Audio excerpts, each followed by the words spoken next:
Well, hello, hello, hello, hello. Welcome back to our second day of the Red and Green Veg Fest. Vegan living, living vegan. And if you are just joining us today, well, welcome. And if you're back, thanks for coming back. We have another great lineup of speakers, cooking demos, and fun. This event is being brought to you by Sprouting Compassion. Now, first, before we get any further down the line, I'm going to ask Tammy to please give us the logistics for this event. Tammy? Good morning, everybody. Welcome to the Red and Green Veg Fest. We're really glad to have you here. I wanted to just quickly let folks know some stuff about being in the webinar. If you're seeing these slides, but you're not hearing audio, so hopefully you're reading, you've joined the presentation listening through your computer speaker system by default. You can change that by going over to your control panel, choosing phone call in the audio section of the control panel, and then dialing in to get audio. So hopefully that works for you. If you have any troubles throughout the day, just send us a question in the question box in their control panel. And then we really hope that everyone will engage all day long. You can ask questions of speakers by going into the questions section of your control panel. That's also where you will answer trivia questions to hopefully win prizes. So make sure you see that question section in your control panel. The chat function today only works one way. We'll be chatting to you, but you won't be able to chat with each other. But do watch your chat box because we'll be telling you what's up next and giving you links and all those things. And then there's also a handout section in your control panel that has useful handouts that you can download anytime, now, later, that Nancy provides for you for more information on some of the topics we're covering today. So with that, we hope you enjoy the webinar, and we will move on back to Nancy. Thank you so very much. Appreciate it. I want to take a moment to recognize and thank the wonderful sponsors, Positive Links, Kind World Publishing, and Heart and Soul. And also a thank you to our contributors, Justin Barker, ABQ Veg Albuquerque Group, Positive Links, Sprouting Compassion, Heart and Soul, for their contributions of some of the prizes we will be giving out during this event. Oh yes, and Rebel Cheese. We're going to be giving out a 1-month subscription to Rebel Cheese. Please remember to support them all. And then let me just jump back in and say, please remember to support Sprouting Compassion. This is a really wonderful nonprofit. I'm privileged to be on the board, and Nancy works so incredibly hard to bring quality programs like this. She does cooking demonstrations, she does a weekly podcast, all of this just to get the word out that veganism is important, that we should all be vegans, that we should care about the planet and the animals who live here. And so if you have a minute now, or we'll remind you at the end, please make sure that you make a small donation. Even just a couple of dollars for each person on the line would really help us pay for the work that went into this year's, but also help us move forward with additional, hopefully in-person events in the future. So the address is here on your screen, and like I said, I'll remind you of it again, but please consider a financial donation. Thank you so much. Thank you, Tammy. Appreciate that. This year, we did ask our participants to submit pictures for a photo contest. The categories were animal, environment, and vegan advocacy. And we asked our guest superstar, I guess, one of our speakers, Tanya L. Carrier-Hicks, to be the judge. And what the criteria was that she would pick the picture that spoke most to the category. We're going to be able, as you see right now, these are the entries that we had. And at the end of the program, we will tell you who the winner was in all 3 categories. And each one of them will be receiving a $50 debit card as a prize.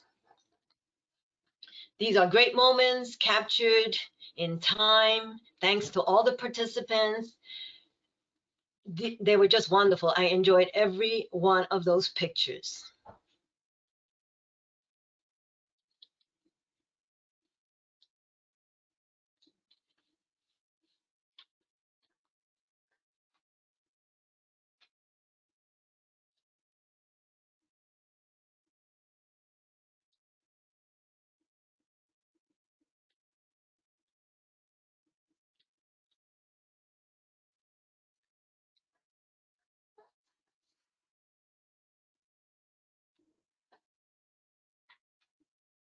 Great pictures again, and thanks for those that participated. Truly appreciate that. Now, before I introduce our first speaker, can we just give something away? Tammy, can we get a trivia question?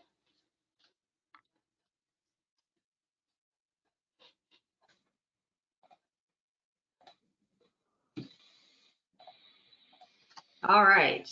So the first trivia question today is a yes, no, and remember to go to your questions section of your control panel to answer. And the first person that puts it in wins. What do they win, Nancy? Oh, we've already got the answer. But tell us what we're going to win, and then I'll announce. We're going to win this great book by Dr. Akil Tahar. He was one of our speakers yesterday, Open Heart. And the winner is Al Shapiro. Congratulations, Al. Casey, yours came in literally half a second after Al's. And then we got a lot more folks that got the right answer, but Al was the first one in, so congratulations. Congratulations, thank you. Now, our first speaker today, I am very excited to introduce him, is Max Broad. He is president of DC Voters for Animals. Max Broad leads efforts to drive animal policy in Washington, D.C. Max is a longtime animal advocate who got started in the climate movement in his work with Citizens Climate Lobby. He saw how influential a small group of passionate citizens can be in the policy process. With a master's in environmental science and management from UC Santa Barbara, Max has worked at the National Wildlife Federation as a contractor at the U.S. Department of Energy and AmeriCorps NCC.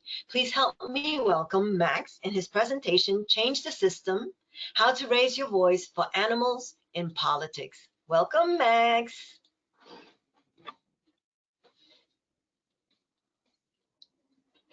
Can't hear you.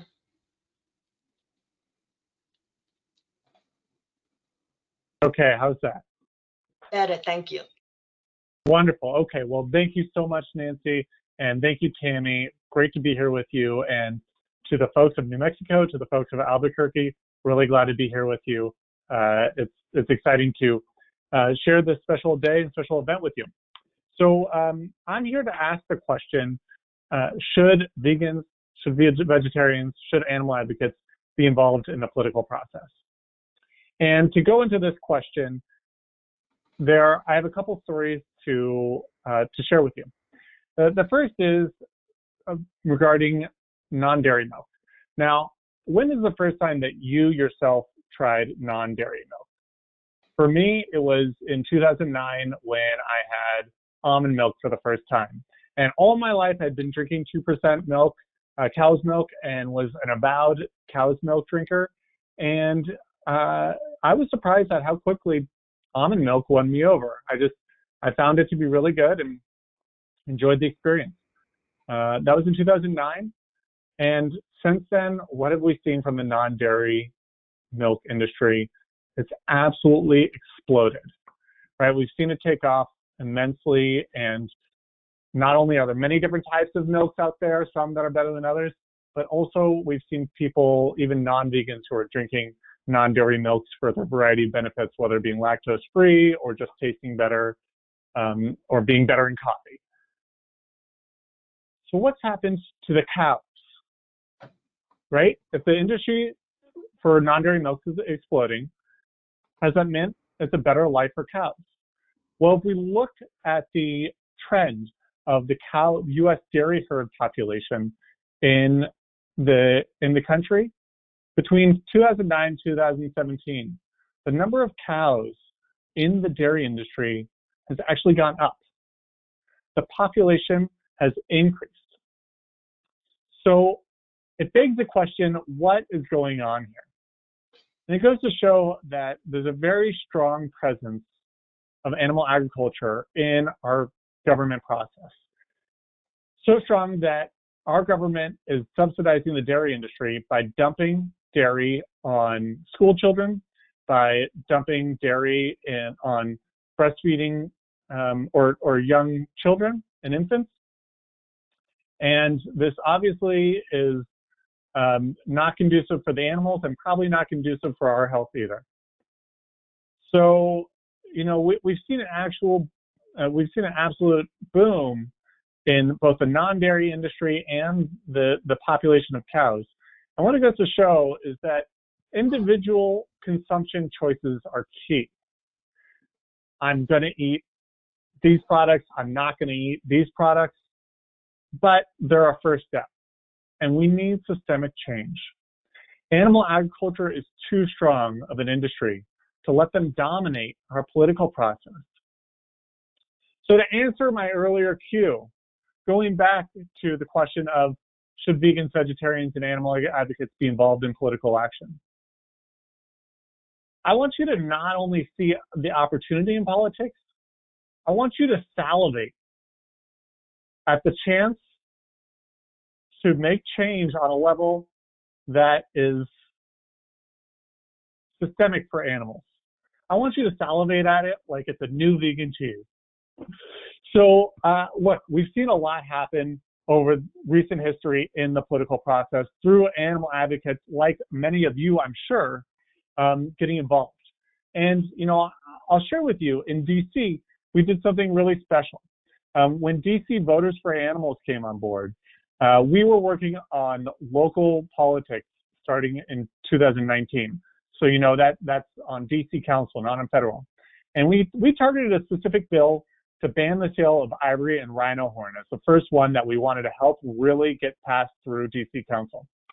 And this bill is funny because it was first introduced in 2015. It went to committee and died there. So at the end of the 2015-16 council session, it hadn't passed. So it had to be reintroduced in the new council session in 2017. Again, it died and had to be reintroduced in 2019. So we targeted this as the first bill that we really wanted to push to get passed. And we asked around, why is this bill failing? I mean, who's opposing it? Is there like some strong elephant ivory lobby in Washington, D.C. that we didn't know about? And the answer is no. There's no opposition. It just didn't have the political momentum to be prioritized over other bills. So it would sit in committee where it would eventually die as the council members forgot about it. And the protections that could have been implemented for elephants and rhinos were left to languish. So what did we do? We worked together with a coalition of great animal organizations to raise the voice of advocates in DC to speak up for the politicians. Not to say that we were angry at them, but just to say that we recognize that this should be a priority and that DC can make a difference even on an issue that is thousands of miles away. DC became a big hub for ivory and rhino horn, and that is an issue that should be prioritized. Sure enough, in 2020 of last year, or in summer of last year, our mayor in DC, Mayor Bowser, signed the bill into law. So it just goes to show that having our voice heard is really important in the political process. And, speaking up on a local level can have big impacts for a broader scene as well. In California, there's been the proposal to ban the sale of fur in cities like West Hollywood, Berkeley, and San Francisco that passed and eventually paved the way for California as a whole to ban the sale of fur. Not only that, it opened the door for other cities and states to begin having conversations around this issue as well, fur cruelty. Furthermore, in politics, we've been seeing more and more candidates who are vegan or speaking out on animal rights issues. In the last Democratic primary, not only did we have 2 candidates who were vegan, we had one candidate, Julian Castro, who released an animal welfare platform, and our current vice president is reportedly eating meatless before 6 p.m. every day due to urging from Senator Cory Booker. We see candidates like Jabari Brisport in New York, who went from an animal rights organization to being elected to a state representative. There's just more and more momentum growing behind animal voices in politics. So what does it look like to be political? Some of you already know, but there's some key places to start. One is to be a bridge builder. You know, it's easy to throw bombs, but to be good in the political process, you want to build coalitions, and that is a way to raise your power. So find ways to build alliances and garner support for animals. It may not be easy because you may be working with non-vegans or non-animal rights people, but find common ground and use that to cast your way forward together in a way that makes systemic change. Be a voter. You know, politicians only cater to candidates or to voters and constituents who they know they can win their vote. And if they know you're not going to vote for them, then they're not going to pay attention to you. And then know who represents you. So I'll just share with you a great website called Who Represents Me. And this website is on Ballotpedia. And so if you just search Ballotpedia, Who Represents Me, and then you go put in your address and your email, Ballotpedia will pull up all of your politicians, right? So you'll know that I put in an Albuquerque address. You have 2 senators, Ben Ray Lujan and Martin Heinrich. And then this is who your representative is in Congress, Melanie Ann Stansbury. And then on the state level, you know, you have your local politicians, other statewide officers, the governor, of course, lieutenant governor, secretary of state. You know them all the way down to the treasurer. Start getting familiar with who your politicians are. So again, just search Google Ballotpedia Who Represents Me, and it's a great resource. Other than that, you know, getting involved in the political process is really critical. And, you know, you should feel absolutely welcome and encouraged to contact your representatives. Press them with love and compassion on animal issues. The same love and compassion you show for the animals, let your politicians know that you care about these issues and make sure they hear from you. So, you know, in last steps, taking action, how to take action on politics. First off, I want to give a shout out to Tammy today, who's actually running for city council in Albuquerque. And, you know, Tammy, best of luck to you in that election. I'm really excited to hear that we have a vegan running for office. I always love hearing about that. So good luck. Other orgs that you can get involved in, Animal Protection Voters is a statewide organization in New Mexico. And then Agriculture Fairness Alliance is doing great work on the federal level to get more subsidies for farmers who are looking to transition outside of animal agriculture into more plant-based agriculture. The last thing I want to leave you with is the importance of getting involved in the political process. I want to say that withdrawing from the political process out of frustration is a privilege. We need to find a way forward for the animals by making systemic change, and our democracy is one of the most fantastic ways to do that. Thanks so much. Thank you, Max. Thank you so much for that. It is so important for us, like we changed to a vegan diet, we're eating and we're doing this, but now it's time to do a little bit more. It's time to get representatives on board and talk about, you know, local, state, and nationwide about getting our politicians to know who we are and what we're asking them to do. Because as you said, if you don't voice your opinion, then they don't know, so they can't represent you. Absolutely. And, you know, as Jed Bartlett famously said in the West Wing, decisions are made by those who show up. Right. And if you don't make a sound, no one can hear you. Thank you, Max. Absolutely. Thank you, Max, for being here today. Surely appreciate you. Bye-bye. Next up is Tammy Fiebelkorn. She is the founder and president of Positive Links, a nonprofit organization dedicated to educating the public about the link between animal abuse and human violence, and providing training to domestic violence workers, social workers, animal control officers, and others about this issue. She organizes the annual New Mexico Conference on the link between animal abuse and human violence, and provides training on the link statewide, sorry. She's provided training on the link to City of Albuquerque Animal Care and Control Officers, Albuquerque police officers, and volunteers with the city's Senior Affairs Department. She dedicates time to legislative efforts to increase the protection of the environment and animal rights, and was instrumental in the passage of ordinances in Boulder and Estes Park, Colorado, that prohibit the exhibition of wild and exotic animals, as well as legislation to create New Mexico's Link Awareness Day.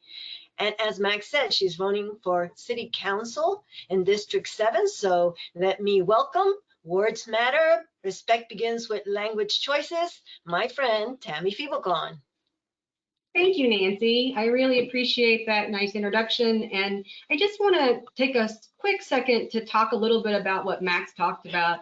It is really important that we become involved in local, state, and federal politics.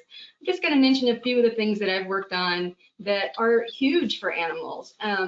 We did the cockfighting ban. If you remember, New Mexico was one of the last 2 states to outlaw cockfighting.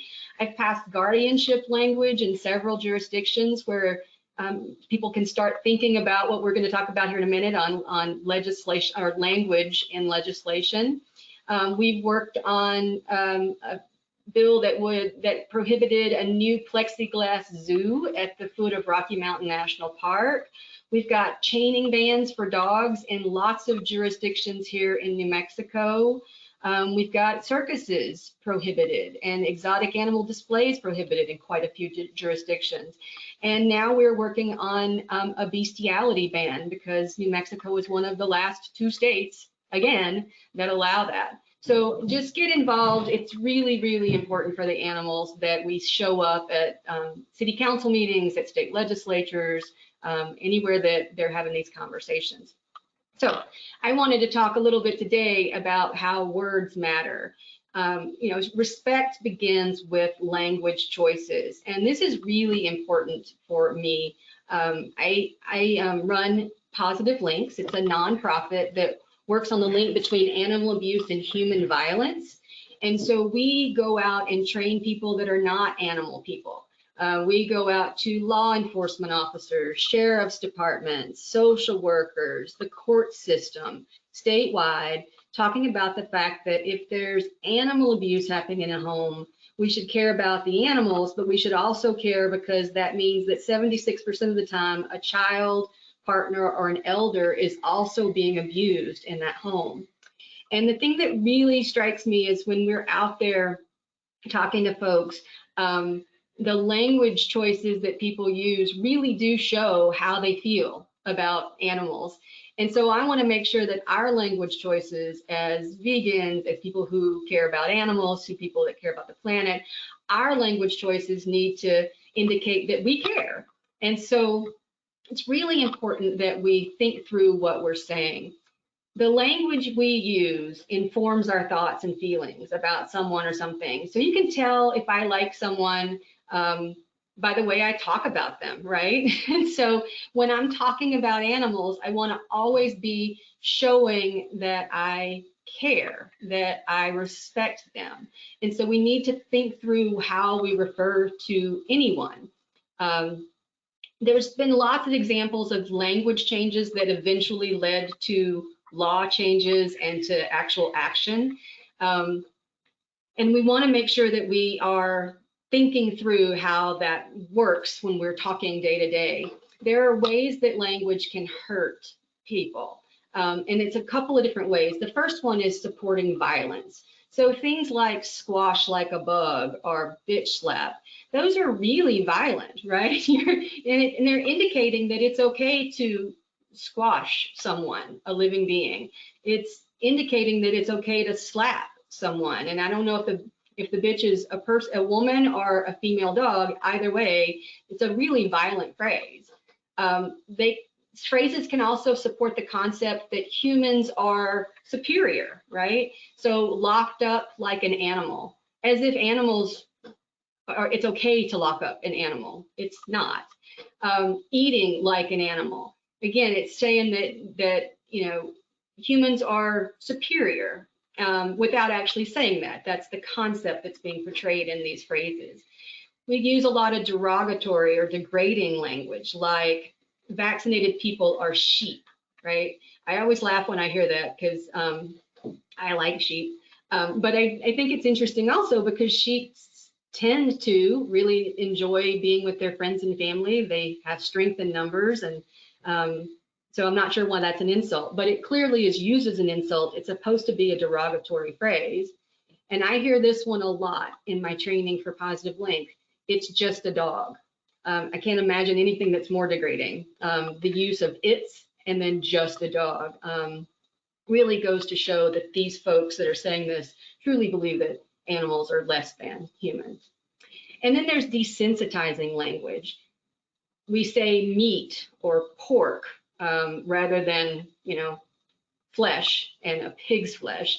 And we say game or taking, game animals. It makes it seem like they're only there for you to kill. And of course, taking is a lot nicer way to say killing, right? It seems less traumatic. And so when we're using those kind of phrases, we need to be thinking about, are we supporting violence? Are we supporting human superiority? Are we being degrading or derogatory? Or are we trying to desensitize the topic at hand? Now, there have been a lot of times when society has changed and it's been led by language choices. Slaves were once owned as property, right? And that ownership led to the belief that this was okay. And as we've started thinking of African Americans as actual people who deserved fair treatment and inequality, we look back and think, oh my gosh, how did we let this happen? But it started with the idea that you own someone and that they are your property. That concept of ownership and someone being your property or your chattel was also really, until pretty recently, the way women and children were considered. We were considered property of a man, and that made language like this example acceptable. Now, this is an old newspaper clipping, but the title is "If a Woman Needs It, Should She Be Spanked?" And all the answers are yes. And I will not read them because they're very upsetting. But as we see a change in society where we're not saying things like men own us, men don't own children, then we see more respect being brought about. Language today, we still have some problems for humans as well, sets the stage for violence. Rape culture is the best example right now, and we're seeing it change. I thought it had changed a lot more, but a couple of years ago, we saw some political things happen that made us realize that there are still a lot of folks that are talking this way.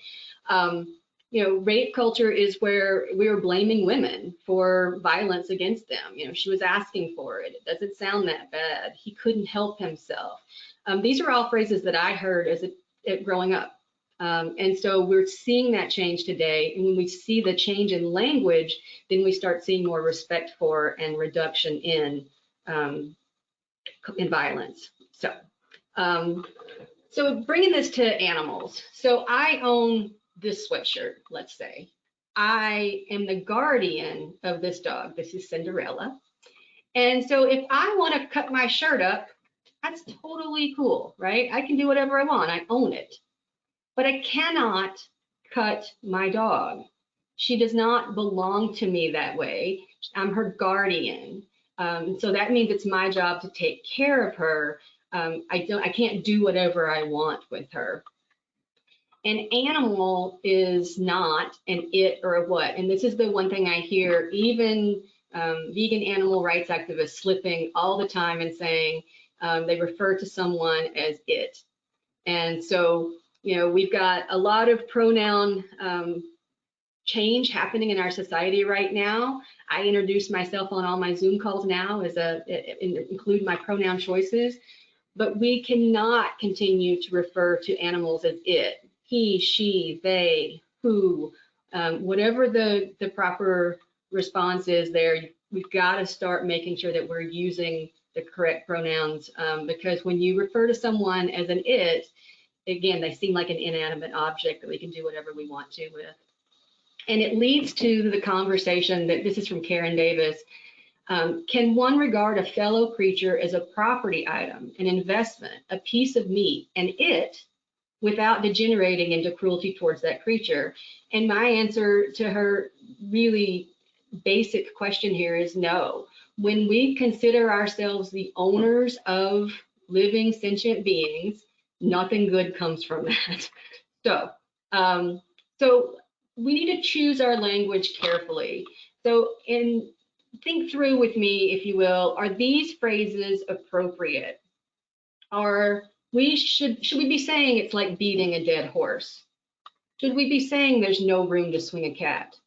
Should we say kill two birds with one stone? I don't have a dog in this fight. Like shooting fish in a barrel. More than one way to skin a cat. If you wouldn't do these things, and I don't think any of us would, why would you say it? And these are all examples in the last 6 to 7 months that I've actually heard in meetings. And I always call a person that says these and say, what do you often beat horses? Do you skin cats? Stop using those phrases. It's so derogatory to the animals. We need to take back language. I hear this one a lot. Oh, I'll be your guinea pig, as if guinea pigs are choosing to be the test subject. They're not. They are forced into that. So instead, say, I'll be the test subject. I hear this one a lot. He's a chicken. Well, first of all, chickens, I don't understand why this is the phrase that's used for them. They're very intelligent, and they might get timid around humans, but they probably should be given how we treat them. So instead of saying something like that, say, he's not very brave. And this one I hear a lot, that lawyer's a pit bull. That really buys into the idea or the concept that pit bulls are these dangerous animals. And I don't know if you've ever met a pit bull, but let me tell you, that's not true. So just say that lawyer's determined. Leave the animal references out. Now, I do want to point out that there are legal terms that matter. And when you're looking at laws, it can be incredibly frustrating because, for example, in New Mexico, animal, in our felony animal cruelty statute, which I worked on, animal is defined as not including insects or reptiles. Obviously, that's not the way we will use animal terms in general public, but that's how it is in the law. We also have a lot of references to game species and game birds, and so that's a frustrating term. So don't get frustrated when you're looking at legal stuff. Just know that when we're talking day to day, there's no reason to use those legal terms. The other thing that legal language does is desensitize us. Again, saying killing game animals makes it more benign than killing wildlife. And we also use terms like livestock in law, which is more removed than pig or goat, or cow, or whoever. So don't try to use legal language in everyday conversation, but just know that it's out there. So I just want to go through a few of these. I know I'm running out of time, but I just want us to choose respect. Rather than saying pork or beef, say pig or cow, right? That's who it is. Rather than saying poultry, say birds. We don't need a whole new word that's just for birds that animals eat, that humans eat. Just say these birds are these are birds and people eat them. Don't say meat, say flesh. Don't say farm animals. That makes it sound like their only purpose on the planet is to be on that farm, and that is not the case. These are individual sentient beings. They're farmed. That's something that's done to them, but it's not who they are. Same with circus animals. Again, they're not put here to jump through stupid little fiery circles and stand on their hind legs and provide you with lots of entertainment. They're animals who are used in circuses. Lab rat, lab animal, again, they're animals who are used in laboratory tests. I don't use pet. I always use companion animal. You know, Cinderella, that was the picture that I showed you earlier. Cinderella is more to me than someone to just pet when I want. She's actually a part of my family and a companion animal. Pest, I hate this phrase. I really wish people would refer to them as insects or wildlife. We've been using the phrase pest for raccoons here in Albuquerque for a while now because people are wanting to get rid of them. And it's easier to say they're a pest than to say I want to kill wildlife. So the challenge for today is just be cognizant and sensitive of your language choices. And if somebody says something that is not a good choice, find a way to politely say, you know, I'd really prefer if we didn't use that phrasing. If you can do it for the rest of the day, I think you'll be shocked at how many times this issue comes up. So I will leave it at that. I want to thank Nancy again for all of her hard work putting this event together.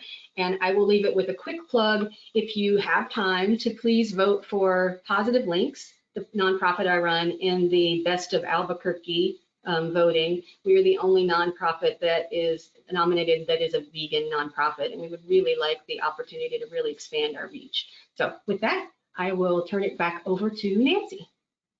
Thank you, Tammy. That is so important to change our phrases. I know that at work, people are saying killing two birds with one stone, and I kept telling them feeding two birds with one scone. That's the new way to do it. And guess what? Down the line, a couple of weeks later, somebody started to say it and go, oh, wait, that's not the way. So if you start making those changes, people around your environment will catch on and perhaps think twice before using those phrases. So thank you so much, Tammy. You're welcome. Thank you for having me here. Okay, our next presenter is Gabriel Garden. He is a registered dietitian who is passionate about investigating and implementing the most effective evidence-based strategies for promoting improved human health, health equity, social justice, and environmental sustainability. Here is Gabriel with his cooking demo, veggie rolls and peanut sauce. Yum, yum. Hi, Gabriel. Happening. Awesome. Thanks for being here, everyone. Sorry, my video setup isn't that great for doing let me start my timer. Keep me in check. Well, I wanted to point out this was, I think, the first year that we did the Veg Fest here. Peace, Love, Vegan from Animal Place, which is an animal sanctuary out in California. They visited our Red and Green Veg Fest. Speaking of Red and Green Veg Fest, I've got some awesome New Mexico green chilies here from Wagner Farms here in Corrales, New Mexico. So that's fun. And we're going to do veggie rolls and peanut sauce. Sorry, the camera's not better here, but I've got some nice chard here, these big leaves. That's what we're going to use to, to make our wraps. And then we've got these awesome veggies here. We've got tofu. We've got some spring onions or green onions, red cabbage. Here we have some cilantro, another kind of herb and dark leafy greens, super healthy, right? Red pepper. I've got some thinly sliced cucumbers, and we've got some avocado. So these are just great ingredients to have. Of course, jicama is another wonderful one. It's crunchy. You can put any kind of vegetable in there. Thinly sliced carrots. I like to slice stuff super thin because then it just, it doesn't get stuck in your mouth and you don't pull large pieces of it out whenever you're biting into your veggie rolls. So this is just like a super healthy, inspired, I'm gonna get on my knees here. Super healthy, inspired way to do spring rolls, which we all love, that come in rice paper. And those are great too, but dark leafy greens are some of the healthiest foods on the planet. And most of us don't get enough of them, right? And so it's like any way we can cram more of them into our diets, wonderful. And so this is one of those classic spring rolls that everybody loves, dipped in peanut sauce, excuse me. I have some peanut sauce here. And then of course, lime juice is always wonderful to have. And so, and then just some tips on cutting, because like I said, with these veggies, the thinner you slice them, the better, because it just means that, when you're eating them, they're easier. They don't, pull out in large pieces when you bite into your veggie rolls. And so a good tip on cutting, a nice way to make like some thin ribbons out of stuff like this, like a piece of purple cabbage, is to roll it like this And then of course with the knife, basic knife safety, you want to use a good knife like this, a chef's knife. You want to get a sharpener so you can keep it sharp, because a sharp knife works better and it's actually safer than a dull knife, but you have to know how to use it, right? You pinch it in between your index finger and your thumb like this, right? So you're going to pinch the very top of the blade in between your index finger and your thumb. And then you're going to let your other 3 fingers curl around the handle like this, right? And then no matter where you point it, it's always going with you and you can control it really well. Then of course you want to make a claw with your offhand. I'm a lefty, so I'm using my right hand as my claw hand, and you want to keep your fingers out. I see a lot of people who are kind of novice cutters who have never really practiced how to be a safe knife user, and they keep their fingers out like this when they're cutting. And that's just, you're so liable to then cut straight through a nail and, you know, nick your finger. And of course, you know, with the sharp knife, there's going to be a lot of blood and it's going to take days and days to heal. And so we want to keep those fingers back like this. So when I'm holding this, my fingers stay back in this claw, right? I make this claw and I keep my fingers like this. Again, make sure that my thumb's not hanging out there. That gets clawed too. And we want to turn our hand like this rather than keeping our hand open, so we keep that thumb safe. So I'm going to go like this. And then I use the back of these fingers here, mostly my index finger, my middle finger, and my ring finger. I'm going to use those as something to rest the knife against. And then I'm going to basically, and this takes practice, you get good at kind of walking your fingers back. You kind of walk them along in this claw fashion as you're chopping, and you can make these really thin slices without ever worrying about cutting your fingers. Now, it's something that's happened to me. Sometimes I get lazy. Sometimes I'm in a rush, and so I'm not paying close attention, and I still end up nicking a finger.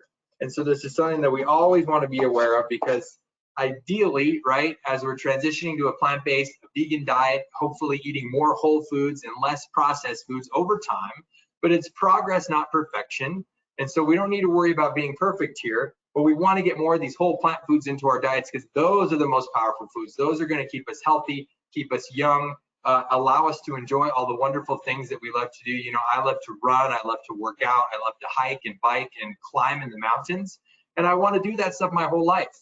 And the key to doing that, of course, is eating more whole plant foods, in addition to the other things of being surrounded with loving relationships, loving family, loving friends, having a job that brings meaning to your life, as well as other stress management stuff and exercise, right? So, and stress management, meditation, or just doing any other things that bring you meaning and help to bring the stress down. And so again, good knife cutting tips.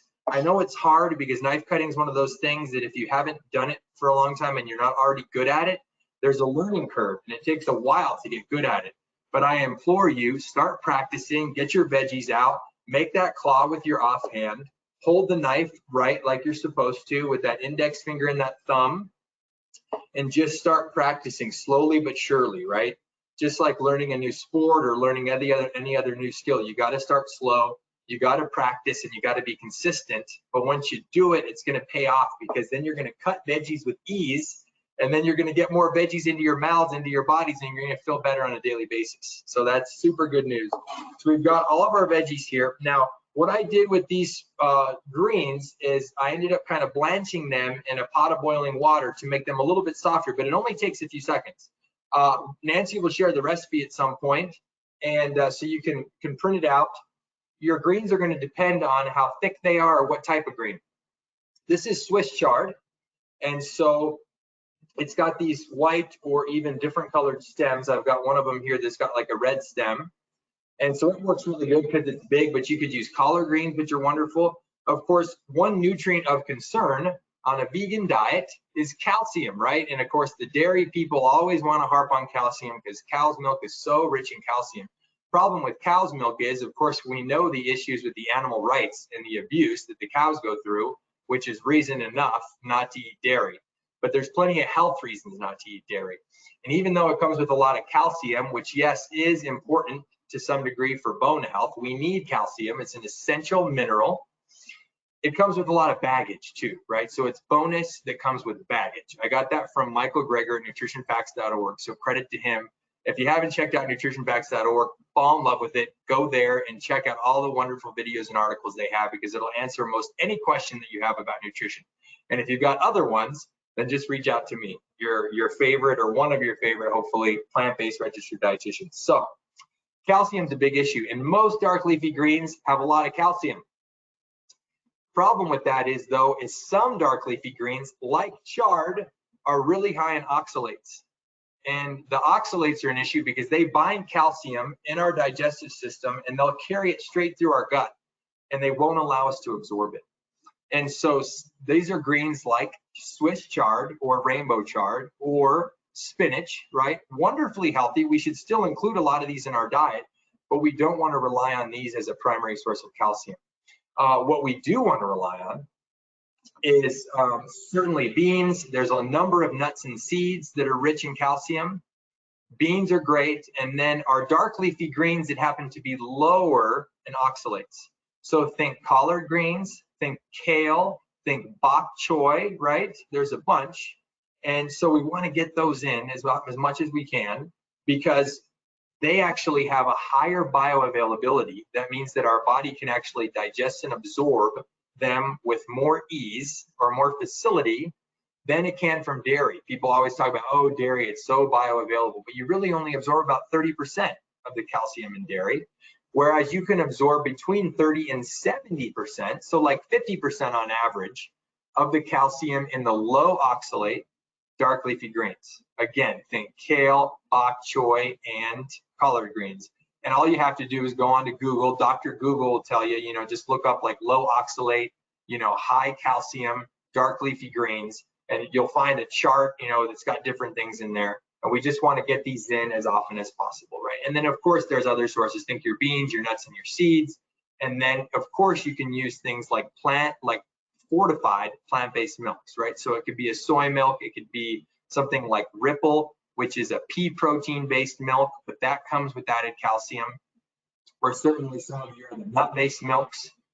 If you want to get an extra source of calcium, you can reach for those too. So what we're going to do with these is we have to cut out the stem. You could always save those and use those for a stir fry, because of course the stems are full of nutrients, but they get in the way because they're so hard and crunchy of us being able to make a roll. So what I did here is I basically cut out the stem most of the way up the green. See, as long as it's thick enough to be really crunchy. So then we've got that kind of gap. And what I'm going to do is I'm just going to, when I make my roll, I'm just going to overlap these two sides of the green by like a half an inch or an inch. It's kind of hard to see here in the light, but I just overlapped it a little bit. And then once I roll it up, it'll stay together really well. And then I'm just going to take some tofu. Again, with tofu, this is just, straight out of the fridge. But of course, it'll be even more tasty if you take it and you saute it with a little bit of a marinade, or you can bake it or broil it in the oven as a way to use less oil.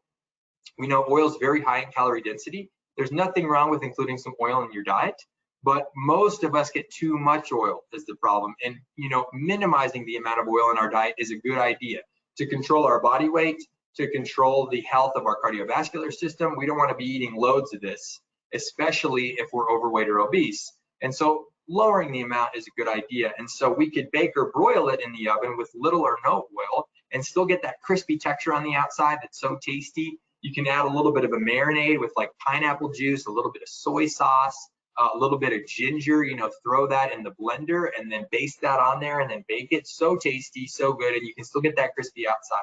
So tofu, right? Oh, the other thing I didn't put here is any other type of complex carbohydrate, right? So you could make like any type of noodle that's made from ideally a whole grain, right? We know whole grains are better than more processed grains. So eat as much of those when possible. That's just going to add some more calories to this dish. And so it'll make it a little bit more filling, and you'll feel fuller or satisfied for longer, right? So things like tofu, which is a legume, it comes from the soybean, and things like whole grains will make this dish last longer. Or if you want it to be like a side before the meal, and you don't want it to add a lot of calories to your overall meal, you're just looking to pack in more vegetables, which are super low in calorie density, then you could just do, veggies in here, or just tofu and veggies and throw out the brown rice. Make your decision. It's whatever you want.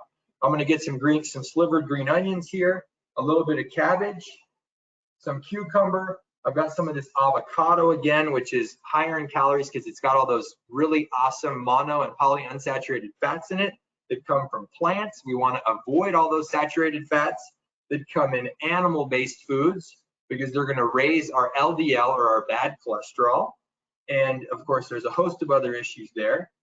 I've got my red pepper, my cilantro, cucumber, and then let's see. And then all we got to do is you just like roll it once over here. Then I'm going to roll the sides over just like you would a burrito. And then you'll just roll it over a couple more times. And you've got this beautiful little veggie roll. Throw that on your plate.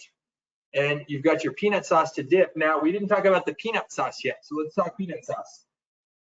This peanut sauce, I happen to like to use almond butter. I just digest it better, and I may have mentioned earlier, ideally we want to eat nuts and seeds in their raw form.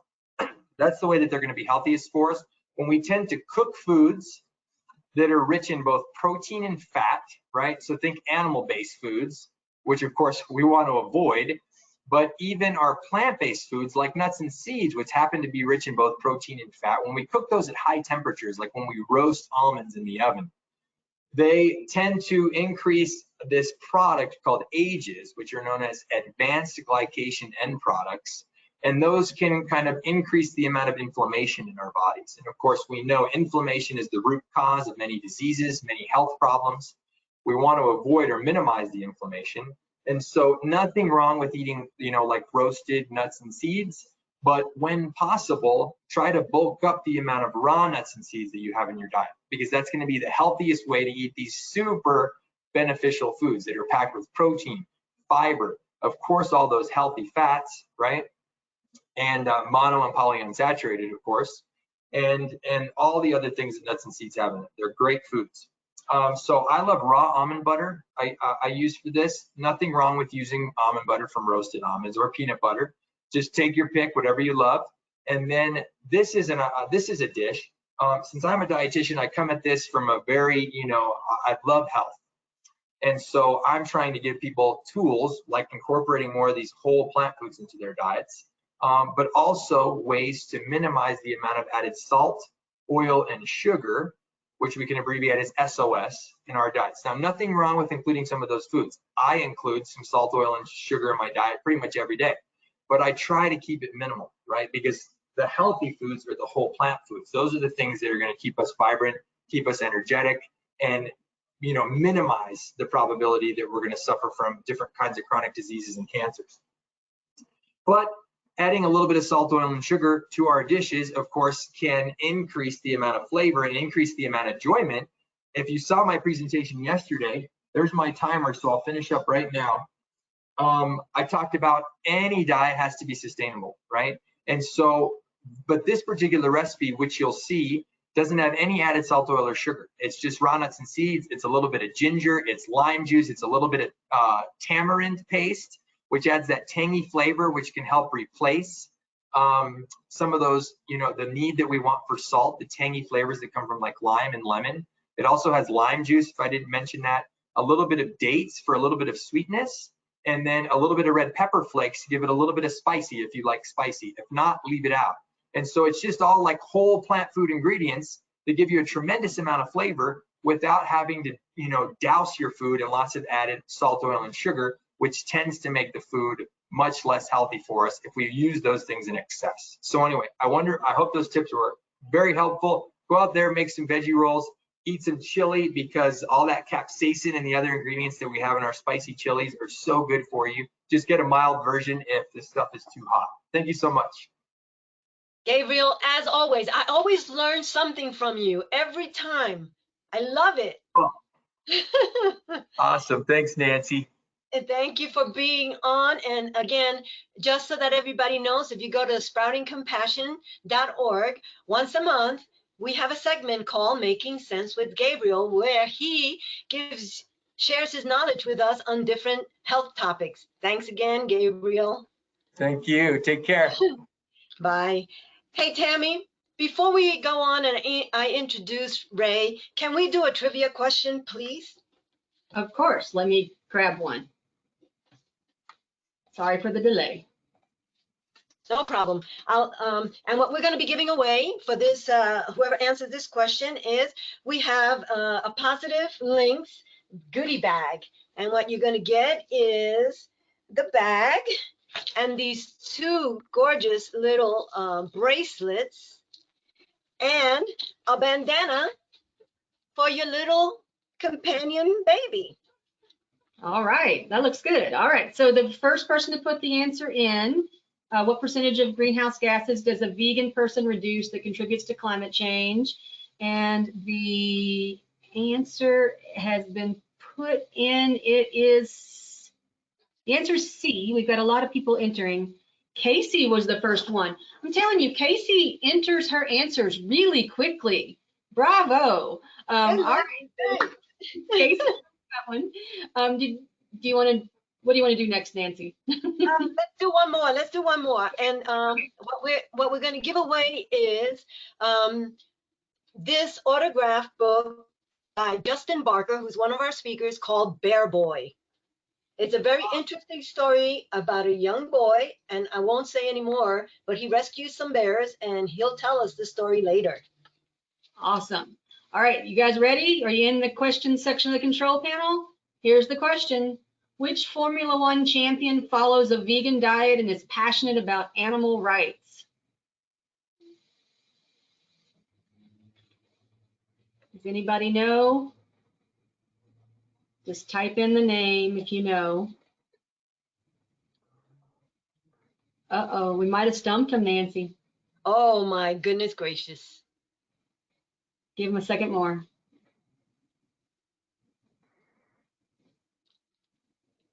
Well, then We've got a question of what's Formula One. So clearly we are not an audience. it's a car racer, a Formula One car racer. Yeah, Formula One is a former car. All right, we'll go to the next one. Is that okay, Nancy? Yeah, that's good. Oh, no, we got it. We got it. Yvonne Gonzalez just put in the correct answer. It's Lewis Hamilton. Correct. So, awesome. congratulations, Yvonne. All right, so let me now introduce our next speaker.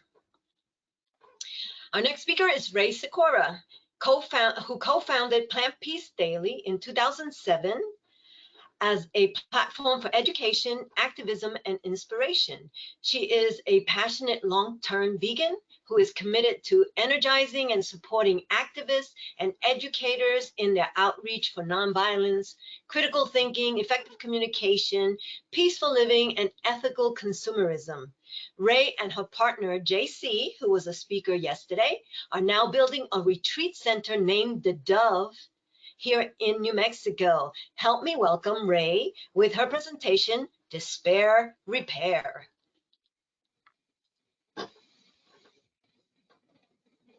Rae, you're on mute. We can't hear you, Rae. How about now? Perfect. Okay, good. I'm on JC's computer, so it's a little bit of a foreign territory for me. Thank you, Nancy, and thank you, Tammy, for all your work to make this happen. Amazing. So I'm so happy to be here, and you know, the topic, it sounds not cheery, but don't worry. It's going to be positive and hopefully provide some great tools for everyone on dealing with the despair that can come with what some of us are witnessing on the planet. So I think that anyone who is working in animal rescue, animal rights, vegan issues, environmental issues, social justice issues, everyone who's working on those issues and trying to make the planet a better place deals with despair at some point. And despair is, you know, it's defined as hopelessness, sort of a feeling that, you know, you can't make a difference and that there is no hope.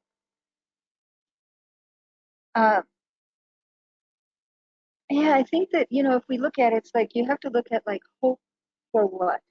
What are you hoping for? Maybe you're hoping that people will wake up and that they'll take care of all species and they'll care about all life. And that's a challenging place to be. And it's especially challenging now because what our bodies and our hearts are built for is really knowing what's going on in our immediate region But unfortunately, right now, fortunately or unfortunately, we are aware of what's going on globally. So we know every day what's going on around the world in terms of suffering and not just with people and animals, but the environment. And we're not built to carry all that.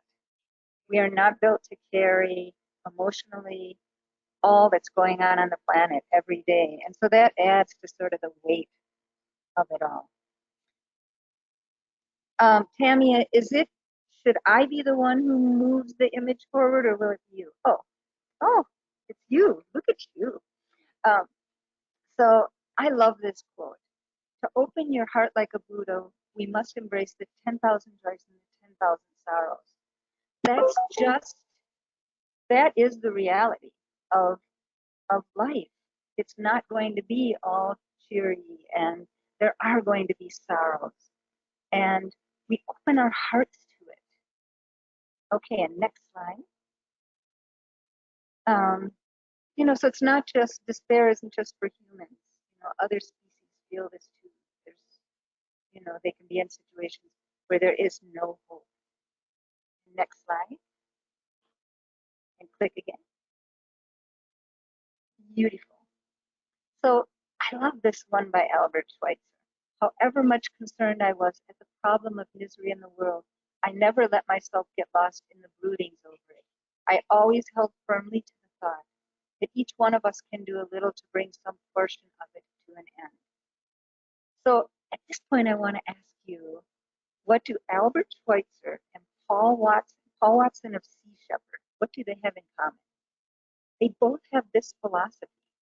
They don't get caught up in the depression or the sadness. I was at a large conference in Cleveland, and Paul Watson was speaking. And when he was taking questions, I said, Paul, you have witnessed so much suffering of so many beings, and somehow you keep going. How do you not get sunk in despair? And his answer to me was, I just don't go there. I just keep doing what I need to do. I just keep doing it. I think that that's rare. I think that most of us have a really hard time doing that. Obviously, Albert Schweitzer can do it. Paul Watson can do it. But for the rest of us, we need to really work at it. Most people need to really work at it. We need to just find tools that keep us balanced, that keep us going, and that don't let us get just completely buried in the negativity and what we see as a hopeless situation on the planet, and expecting humans to do things that humans aren't necessarily going to do, and the majority won't do. So what are some of those tools? And what I want to do is really make sure that when we're done in this 15 minutes, that you have some great tools that you can use to find that balance in your life and to not sink into despair. So one really important thing to remember, this is a tool, is that no one can do everything. You cannot solve all the suffering in the world. So no one can do everything, but everyone can do something. So find something that you feel has longevity for you, it nourishes you, it brings you joy, and it's a way for you to plant seeds, positive seeds of compassion on the planet. And do a little bit of that every day.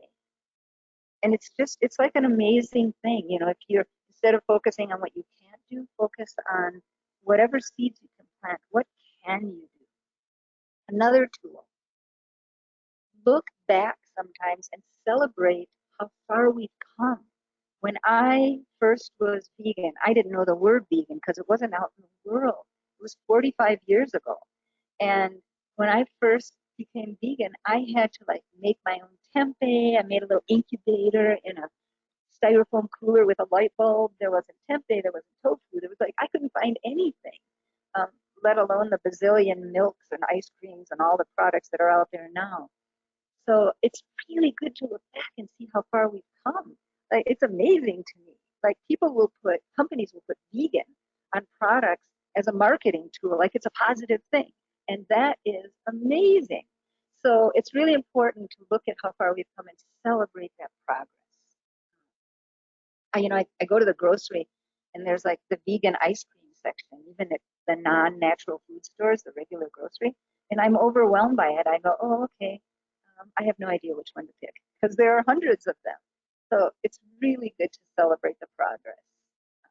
Instead of just looking at how far we have to go, look at how far we've come. Another look back tool to use is remember where you were when you first vegan, or when you were first aware of veganism, or any awareness that you've come to. Because sometimes you can get really frustrated with people, like, oh, come on, how do you not know this? But remember, you didn't always know it. And remember that, 5 minutes before you were vegan, you weren't vegan. So it's really important to remember that there's just like, people have aha moments. They may not have come to their aha moment. Don't get frustrated. Sometimes we'll meet someone and we'll think, oh, I want you to understand in 5 minutes what took me 60 years of my experiences and who I bumped into and everything that I read, all these events that brought me to where I am. Somebody isn't going to get it in 5 minutes where you're standing and talking to them. So just plant little seeds, but don't get frustrated if they don't get it immediately. It may be the person after you that they talk to, or 2 people after you that they talk to. You just never know. So, be as loving as possible. And, I sometimes I call it the human billboards, like be this living example of what you want to create in the world. You are a human billboard. And people meet you, and more than what you say, they're watching what you do. You're this like human billboard example. You're a living example. And think of it like this: be an irresistible invitation to a healthy, compassionate community where people just want to join that community. So let's say that somebody's tired, angry. Sleep is another good tool. Don't forget to sleep. So let's say someone's tired, angry, and frustrated when they're talking to you. You don't want to join their community. Oh yeah, I want to be a frustrated, tired, angry person. No. You want to join a community of happy, positive, rested people. So be that in the world. Be this invitation to that. And then think about like what you take into your bodies. A lot of us think a lot about what food we're eating, what we take into our bodies that way.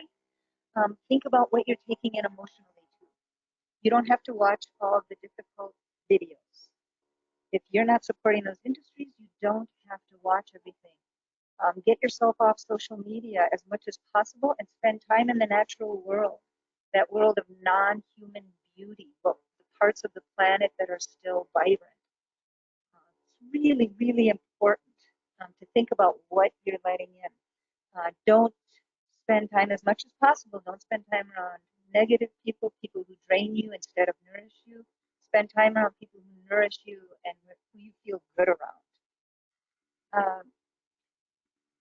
Yeah, so about watching those images, some people feel like they have to watch all of them, and you don't. You don't have to watch all the videos. You don't have to, do all that. Sometimes you can even recommend it. Like I recommend the video Sequora, but I'm not watching it because I know my limits, and it's important to know your limits. Oh, you can click to the next one, Tammy. Thank you. So this is like what makes you feel alive and recharged and positive. Do those things. For me, it could be daily meditation, dancing, yoga, a lot of laughter, swimming, birds, silence. Give yourself the things that feed you and make you feel balanced and have you show up in the world as that positive force, and people be like, what's she doing? Oh, she's vegan? I think I want to do that. That's a really positive community. Okay, and you can click to the next one. Thank you. This is a really beautiful one about going out into nature. When despair for the world grows in me, I go and lie down where the wood drake rests in his beauty on the water, and the great heron feeds. I come into the peace of wild things. I come into the presence of still water. For a time, I rest in the grace of the world and am free. And then the next one. Thank you. So peace. Sometimes we think, oh, I have to get myself into a peaceful place, or I feel agitated, or but part of your practice of finding balance is that peace doesn't mean that you're always going to be in a place where there's no noise, no violence, no trouble, pain, and no hurt. Sometimes peace means to be in the midst of all the chaos on the planet and still be calm in your heart. So whatever tools you can use to find that balance, do those. Give yourself those. It can feel frivolous. Oh, I'm dancing when animals are suffering or people are suffering. It's not frivolous. It's creating you as an amazing conduit for compassion. And so give yourself that and be good to yourself. Enjoy life, and then go plant those seeds of compassion. Thank you, everyone. Thank you so much, Rae. Definitely what you said, we have to take into account to take care of us personally as well, especially those who are activists and out there. They know all the miseries. I know that in the morning sometimes I catch a picture and it just makes me want to cry right then and there, and I just have to take a breath and just look at the sky, try to do something that can recharge me, because otherwise you could get drained. And that's For where sure. dystopia comes in. And so I think it's very important, your presentation about despair repair, because we do have to maintain ourselves. Absolutely. Otherwise, what kind of spokesperson are we out in the world? We can't be a force for compassion if we're not a force at all. And if something happens to us, who's going to take our place, right? So it's important that we keep healthy so that we can carry on. Yeah, I'm so grateful for you, Nancy, and for all you do. Thank you. And thank you, Tammy, for making all this happen. Amazing. Thank you so much, Rae. Okay. Next up is Tony Quintana. He is the plant-based eating program manager for Animal Protection NM and co-host of Teach Me How to Vegan podcast. He has worked in health education for over 9 years and has managed health promotion programs on a wide variety of topics, including nutrition, diabetes, obesity, and HIV. Tony earned his master's degree in health education from UNM and holds 3 fitness certifications from the American Council on Exercise. Today, he's going to be showing us how to make some tofu bacon. So welcome, Tony. Thank you, Nancy. Hello, everyone. Thank you for having me. I'm excited to be here. Wondering if I could share my screen for just a minute so I can talk about the recipe for a minute or two before we get into the demo.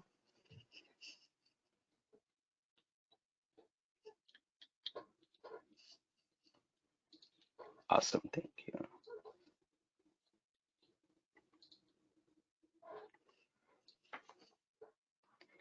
Okay, so can you all see this? Hopefully that's good to go.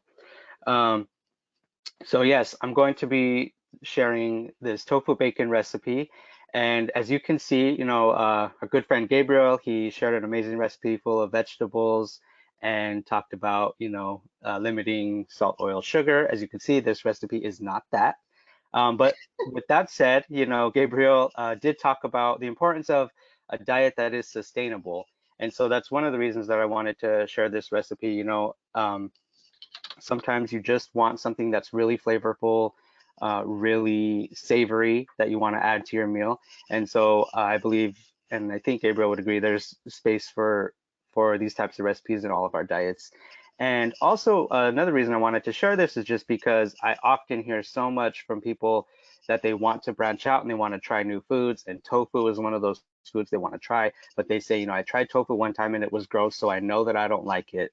And I always tell them, maybe it wasn't prepared in a way that you like. You can't try one food one single time and then swear it off for the rest of your life, knowing that you don't like it forever because you tried it that one time and you didn't like it.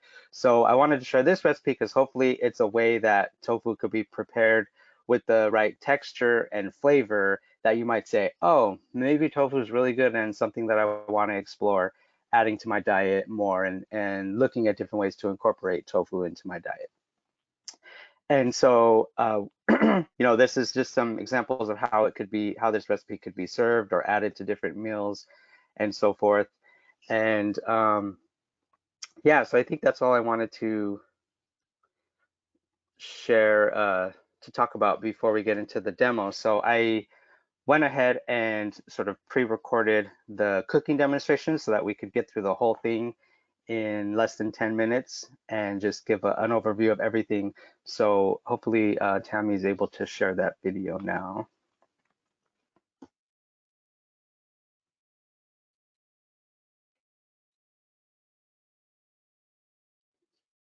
So we're going to be making some tofu bacon.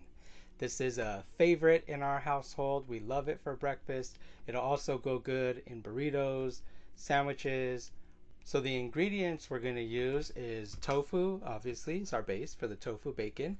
And then we're just going to use some spices basically. So we have some garlic powder, onion powder, soy sauce, some maple syrup, a little bit of nutritional yeast. That's going to be what we flavor the tofu with. And then a little bit of plant-based butter for the frying part. You could also use oil. So these are our ingredients. Very simple, very easy. Let's get to the preparing and show you how easy it is to make. So all I've done is open the tofu and drain out the excess water. You can use fancy tofu presses. I don't do that because I don't have one, and I just like to do it quicker and cheater way. I literally just kind of hold it over the sink and gently press down and squeeze out and kind of just drain it like a sponge. A trick that I do to make it a lot easier to drain and change the texture of the tofu, especially for this recipe, is freeze the tofu ahead of time. So you freeze it for several days or even weeks and then thaw it out before you do the recipe. And that makes it a lot easier to drain, and it gives the tofu a bit of a tougher texture. All right, so that's all we do, kind of drain the tofu, get that ready. We're going to mix our flavorings now. And so I start with 1/4 of a cup of maple syrup and 1/4 of a cup of soy sauce. So you can see this is very sweet and savory. And you can of course adjust these amounts for your taste and or your nutrient needs. If you need to go lower sodium, you can lower the soy sauce. If you want less sweetener, you can adjust however you would like. I just like to have the sort of equal parts sweet and savory. Next, we're going to add garlic and onion. And so it's 1 teaspoon of garlic powder and 2 teaspoons of onion powder. That sort of 2-to-1 ratio of onion to garlic is what we're going for. Last, we're going to do 1 tablespoon of nutritional yeast.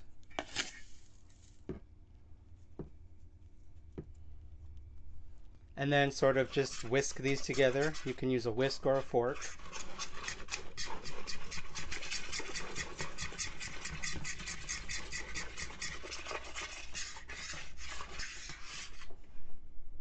And now that's ready to go.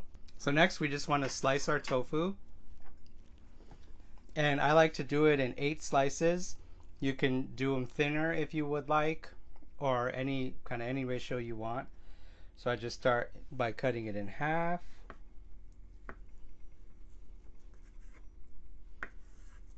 And half again.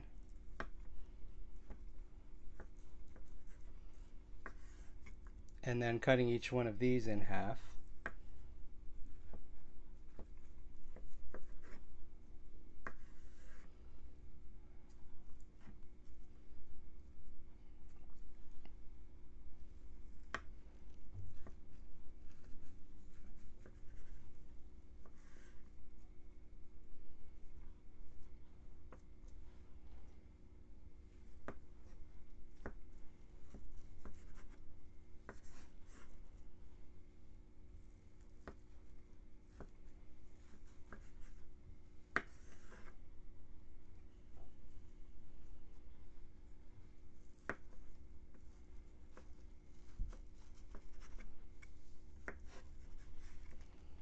And that gives you your 8 slices. At this stage, if you notice that there's still kind of a lot of liquid, or you want to drain a little bit more out of these slices, you can just give them a little bit more of a squeeze, or use a paper towel to drain a little bit more out like this. Sometimes I'll get a little more liquid out. So the more that we drain out of the tofu, the more of this yummy flavor they can soak up.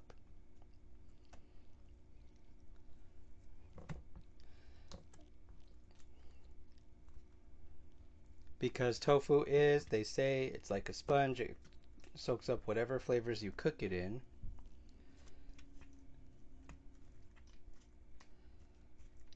And so we want to put dry sponges in here to sponge up all this flavor.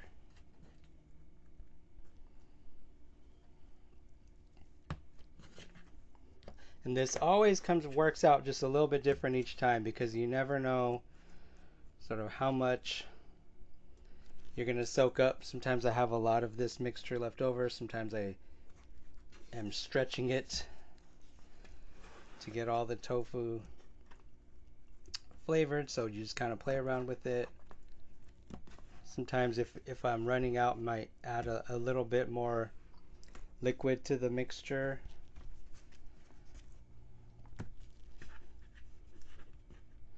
And so I sort of just kind of move the tofu around till I get all of it coated.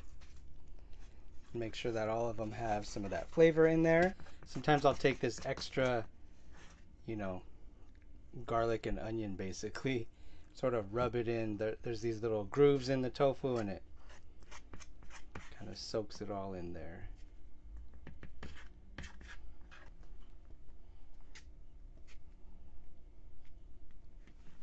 Alright, so we're just going to use a little bit of this plant-based butter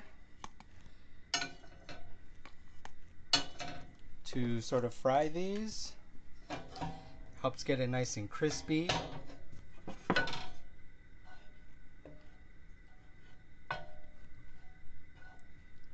If you have a really good non-stick pan or a well-seasoned cast iron skillet that you can use at pretty high heat, you can skip the butter or oil part. Then we just cook at medium heat for about 3 to 4 minutes each side.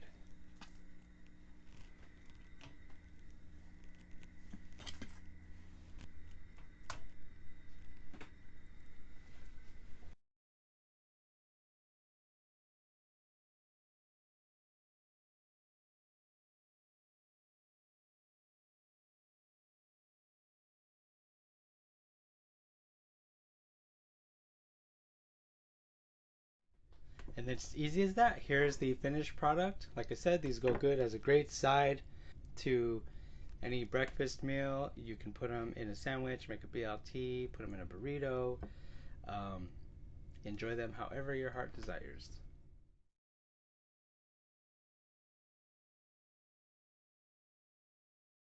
All right, so that's the recipe. As you can see, very simple. And just as I was talking about a little bit in the video, you can always adjust the ingredients to your taste. You can adjust to your nutritional needs. So if you're watching your sodium, definitely want to focus on using low sodium soy sauce, and maybe just adjusting that ratio, or adjusting your serving size. You can always slice them thinner. If you do thinner slices, you'll get crispier slices, and then smaller portion sizes.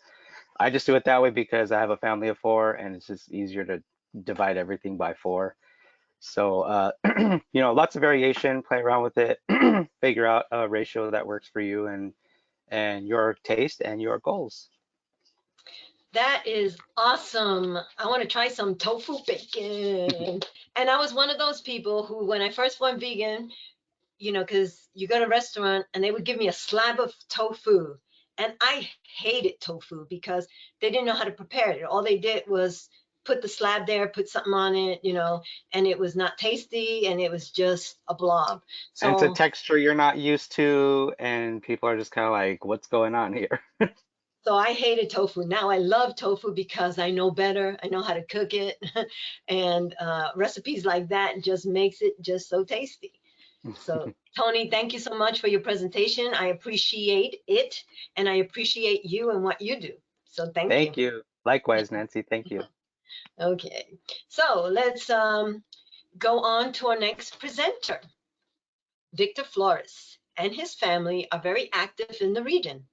Together, they've organized numerous community meals, fed vegan food to those in need, planned restaurant events and competitions, participated in various events to further activism for others, and have even convinced businesses to add vegan items to their menus. With vegan outreach, he has been able to work with various organizations and groups outside of the vegan movement. Victor also supports his family's projects and is co-founder of Camp V, an all-vegan summer camp for kids. La Raza Vegana, a Facebook page dedicated to vegan topics in Spanish, plant-powered events, a vegan promotion company, and most recently supporting his family's endeavor of the Route 66 food truck in Albuquerque. He was born in Dimmitt, Texas, to an immigrant family and was raised on a farm, on a ranch rather. Victor uses his background to become more relatable and establish new work relationships. Welcome, Victor. Hey, Nancy, can you hear me? I can hear you. Welcome. Okay, thank you for having me. And thank you, Tony, for making my mouth water with that tofu bacon. Yeah, tofu is definitely a texture thing. So if you know how to prepare it, it's going to be good for you. So today we're going to talk a little bit about activism. Tammy, I don't know if you can send me that screen share invite again so I can go and share my screen. Let's see if we can do it here. Maybe I can do it. Okay. All right, there we go. Okay. All right, so what is activism? I believe when it comes to veganism, activism can be a variety of things. It could be, go protest the rodeo, which most people think of activism, something like that, or go stand outside a store and protest, them selling meat. But it can also mean a lot of things, like having a potluck, sharing recipes, kind of just like what Tony did right now. Going out and buying food for a friend and just kind of sharing food with them. Kind of sharing posts on social media, like, this Veg Fest today. I hope everybody shared it and had people join us. So I think all of that entails activism. So if you feel you're not an activist and you're vegan, you probably are an activist. You just don't know it, because what you've been doing, trying to convince people and, trying to show them why you went vegan and all that's definitely a level of activism. So I want to share a little bit of the work me and my partner Carla do, also share how you can get involved, and also share some of the resources, because not everybody works for an animal rights organization. So, and obviously when we started, we didn't as well. So I'll share some of those resources and share some of the current projects. Some of these are past projects that we've done, and due to COVID, obviously, some of them are not feasible currently. But like our friend JC shared yesterday, there's definitely a lot of armchair activism you could do, right from the comfort of your own home. So I'll go and get started here. Getting started, how did we get started? Some people might say, well, I live in the middle of nowhere. I live in rural, these counties that, nobody wants to hear it. Believe it or not, where we went vegan was in Cloudcroft, New Mexico, close to Alamogordo, New Mexico. If anybody's familiar with that, southeastern New Mexico, very rural, big ranching community, which is pretty much the state of New Mexico. But we went vegan there. And yes, we did feel alone, but my partner Carla was the reason we went vegan, and we did it for ethics, obviously, for the animals. She's the one that started getting more involved, and we got the food down pretty quick. We do have 4 children, so all of us kind of fell in line pretty quickly within weeks and just went vegan overnight practically. My partner Carla felt, there wasn't enough, so she wanted to get more involved to help more of the animals, help the animals more, and she started volunteering with different animal rights organizations like PETA, Vegan Outreach, Mercy for Animals, all the big organizations. And she started passing out booklets. She would travel to El Paso, different cities, and also help and volunteer there. I started getting more involved after that with her, supporting her, and kind of, getting into my comfort zone, because maybe at the beginning you might feel intimidated talking about veganism to anybody or wanting to share your story. But sharing your story is the most impactful thing you could do. So we kind of shared our story while we went vegan, which is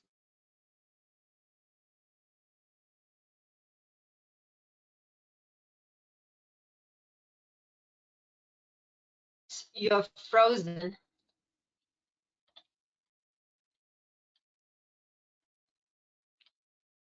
Victor? Victor, I'm going to turn your webcam off. I'm thinking it's a bandwidth issue, so maybe that will help.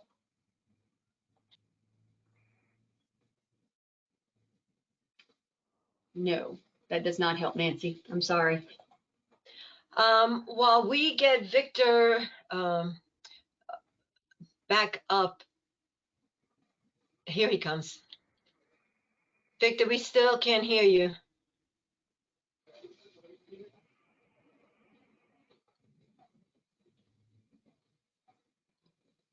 getting these messages here.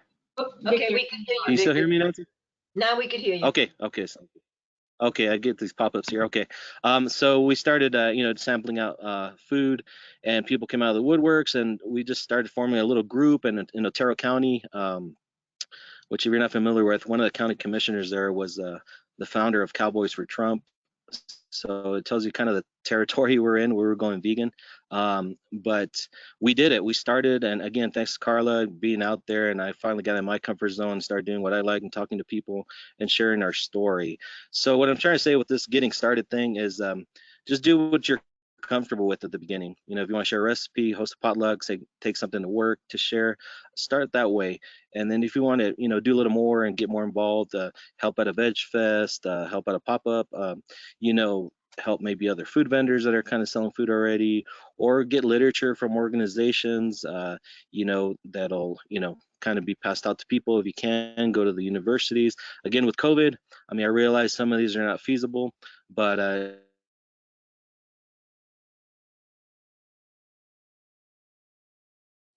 Victor, you're not coming through again.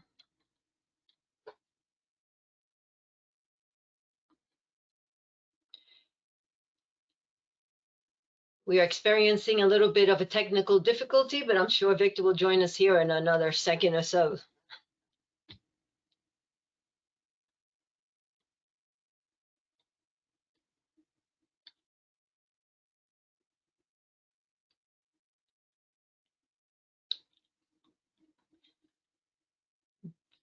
Victor, we still can't hear you. I think he's dropped off, Nancy. Okay, Somewhere where there's not. losing you guys. Oh, there he goes. There he goes. Yeah, I'm back. Okay. Go back. All right. Sorry. Sorry, I live in the mountains, so Wi-Fi is not too great. So one of the other things I was saying is make sure you're relatable to people once you're out there. If you are doing activism, share your background, share your culture, share your family, share your values. Again, just find common ground. So because usually people kind of raise defenses sometimes, and not just veganism, but when you're kind of talking about a touchy subject, they'll be a little bit iffy about it. But once you find a relatable ground, defenses get lowered, and you'll be able to talk to people. So like I said, I grew up on the ranch. There I am feeding a baby cow. I'm Mexican. I have family, so I usually share all those things because a lot of people can kind of relate to that. So that's one of the things, the biggest tips I can give is make sure you're relatable. Reaching out to people, maybe you want to work with another organization or something like that. You can reach out to non-vegan organizations, like animal shelters, health communities that might want to partner up, and you say, hey, can I bring in some booklets? I want to share some food with you guys, and work with them, because a lot of these organizations are already established and you're kind of new coming into this. So if you work with somebody that's established, you get your foot in the door, you kind of start building that reputation where you can kind of start helping people and start talking about veganism a little bit more openly, and especially with larger groups that are already established. And there's a lot of intersectionality with veganism. You talk about social justice, the environment, ethics, variety of things. And once you set up these relationships with these organizations, new opportunities are going to open up because they're going to enjoy the food. They're like, oh yeah, come on back, And again, regarding food, if you can't afford that, or if you don't want to spend too much money on that, you can go to vegfund.org and they'll be able to reimburse you if you do spend some money on food like that. So that's something I'll share here in a little bit. And of course, if you set up relationships, make sure to follow up and keep in contact and keep consistent. I think with any type of activism is make sure you're consistent, because a lot of people get all this energy and get started and do the first activism event or get involved with something, and it kind of, after a while, it kind of withers away because there's no consistency. And I'm not saying every day or even every week, maybe once a month that you start trying to do something like that, or every couple of months, but just make sure you try and keep them do that. So that's just some tips to reaching out if you want to work out with other people. Again, it's super important, for my opinion, to be working with other people. Partnering has had me and Carla had some some great successes partnering, like UNM, the Green Party, partnered up with the co-op before, and to see a logo that says vegan at the university on their screens, it is a great thing, because people just get exposed to the word just in itself. So any little thing, any little win you have, is still a success. So you should always consider that. And if you're out there and you're passing out booklets and only one person decides to listen to you, that's a success, because you already changed the life of one approach type of thing. So make sure you don't feel disappointed with anything once you're out there, and keep at it, because the animals depend on it. So make sure you just keep trying. If you fail at one thing, try out a different thing. So again, partnering if you can, that's probably the easiest way to go about it. I'm just going to share some images of some of the things that we did regarding when we partnered with different groups. At White Sands Missile Range, we actually served, many times we served tacos, we served Beyond Burgers there, and we partnered with their community center there. And they're more a health-based community, and we would go down there and do talks, and we still stay in contact with them, and we'll just have the door open if we want to come back. So again, we're talking about food, bringing food, not really talking about or being on the street, but in the end, once we had these presentations, we always brought it around, back around to the animals, and kind of just put things into perspective, not really kind of pushing anything on people, but just sharing the information. Again, at the National Hispanic Cultural Center, we're at El Palote Panaderia in Albuquerque. We did numerous runs there, sampled out a lot of food. In Dallas, Texas, we're invited all the surrounding community just to come have free food and learn more about veganism. Great turnout there. The Otero Hunger Coalition, Otero County, we got funding to be able to provide food for their meals that they do once a week. And so we did that once or twice, I believe. And not so much to push veganism on people, but kind of share how great the food can be if you do decide to go vegan. And this was, a program that, was just good food that we gave out. Of course, a lot of people in need. And I'll get to later on to what we're doing currently regarding food aid. That was another event we did partnering with that coalition. The hip hop community, thank you to Tony Quintana. We got, involved with that here locally in Albuquerque, and we did a few events there. We partnered together on that, and great turnout, a lot of great food, and hopefully we'll get that going again once COVID kind of settles down. But that was, again, getting involved in organizations or communities you might not really feel have anything to do with veganism. It's probably the best thing to do. Again, Manzano High, Freedom High, Kennedy Middle School, University of New Mexico.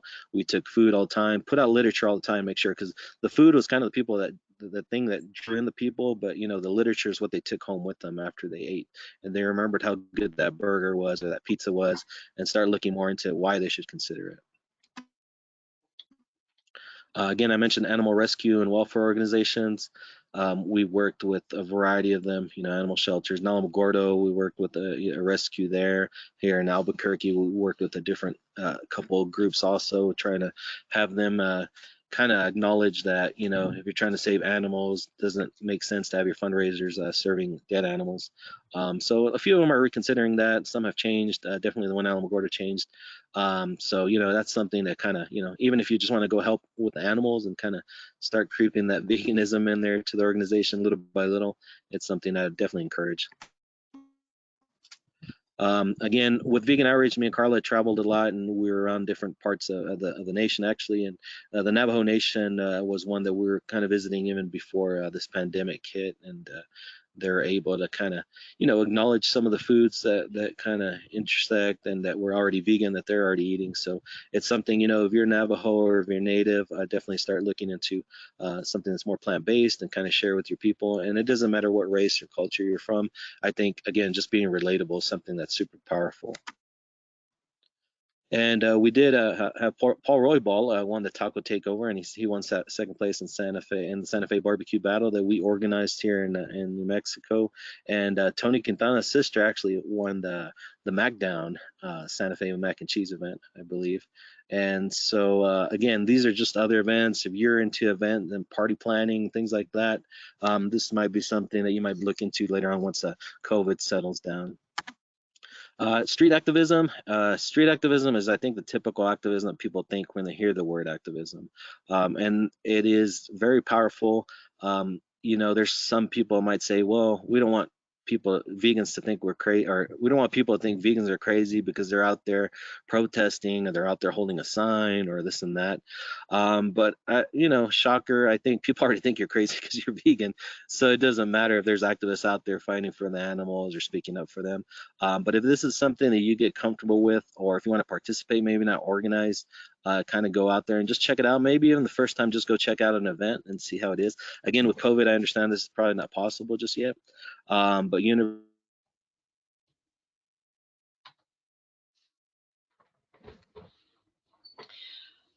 Victor, we can't hear you again.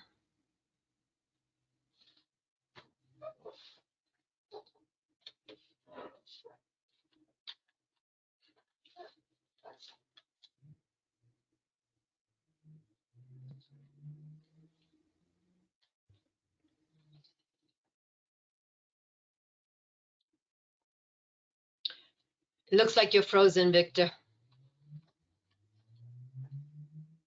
think he dropped off again, Nancy. Let's give him a second. He might come back on. Like you said, he lives in the East Mountains and they have pretty spotty internet service there. Yeah, that sounds like a plan. Oh, I think here he comes. I didn't talk when I disappeared there, so I paused because I could see. Sorry about that, guys. Living in the mountains has its advantages and disadvantages. So that was street activism I just talked about, and then movie screenings is also something you can organize. And now with COVID, you can probably even organize something like that online through Facebook or different platforms. This was a chemo theater we did in Albuquerque. We actually screened The Invisible Vegan there, which is a good film. If you haven't seen that, check that out. So movie screenings, another form of activism you could probably do. Grocery tours, I know a few of us have done those before. This was a grocery tour we did in Alamogordo.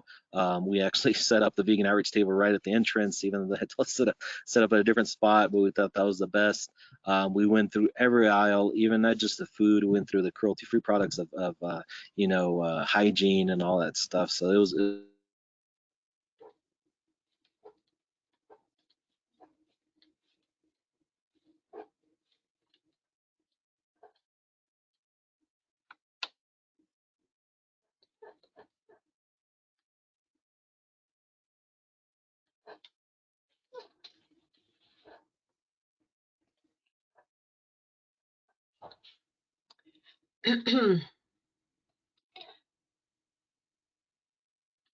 We're just gonna have to call spotty times.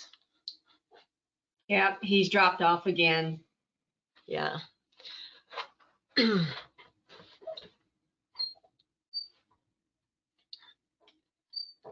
So we'll give him another.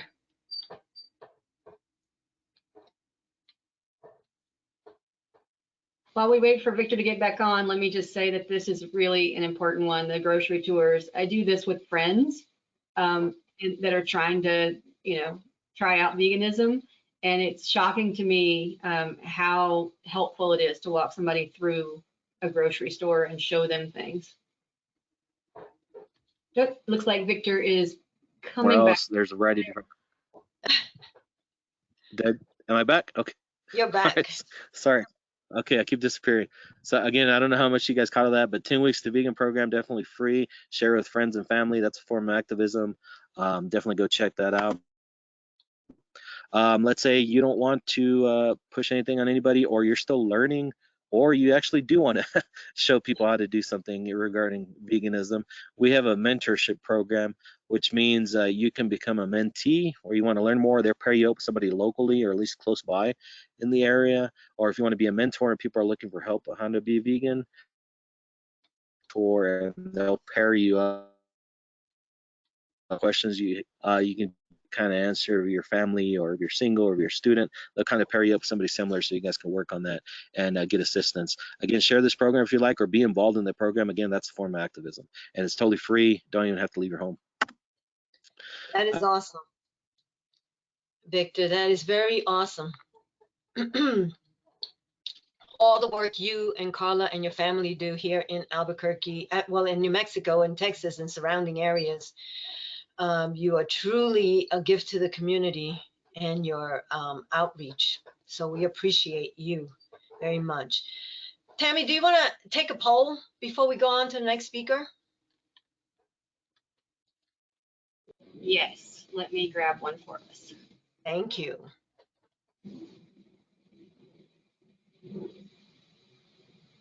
Well, I hope everybody's having fun and learning things.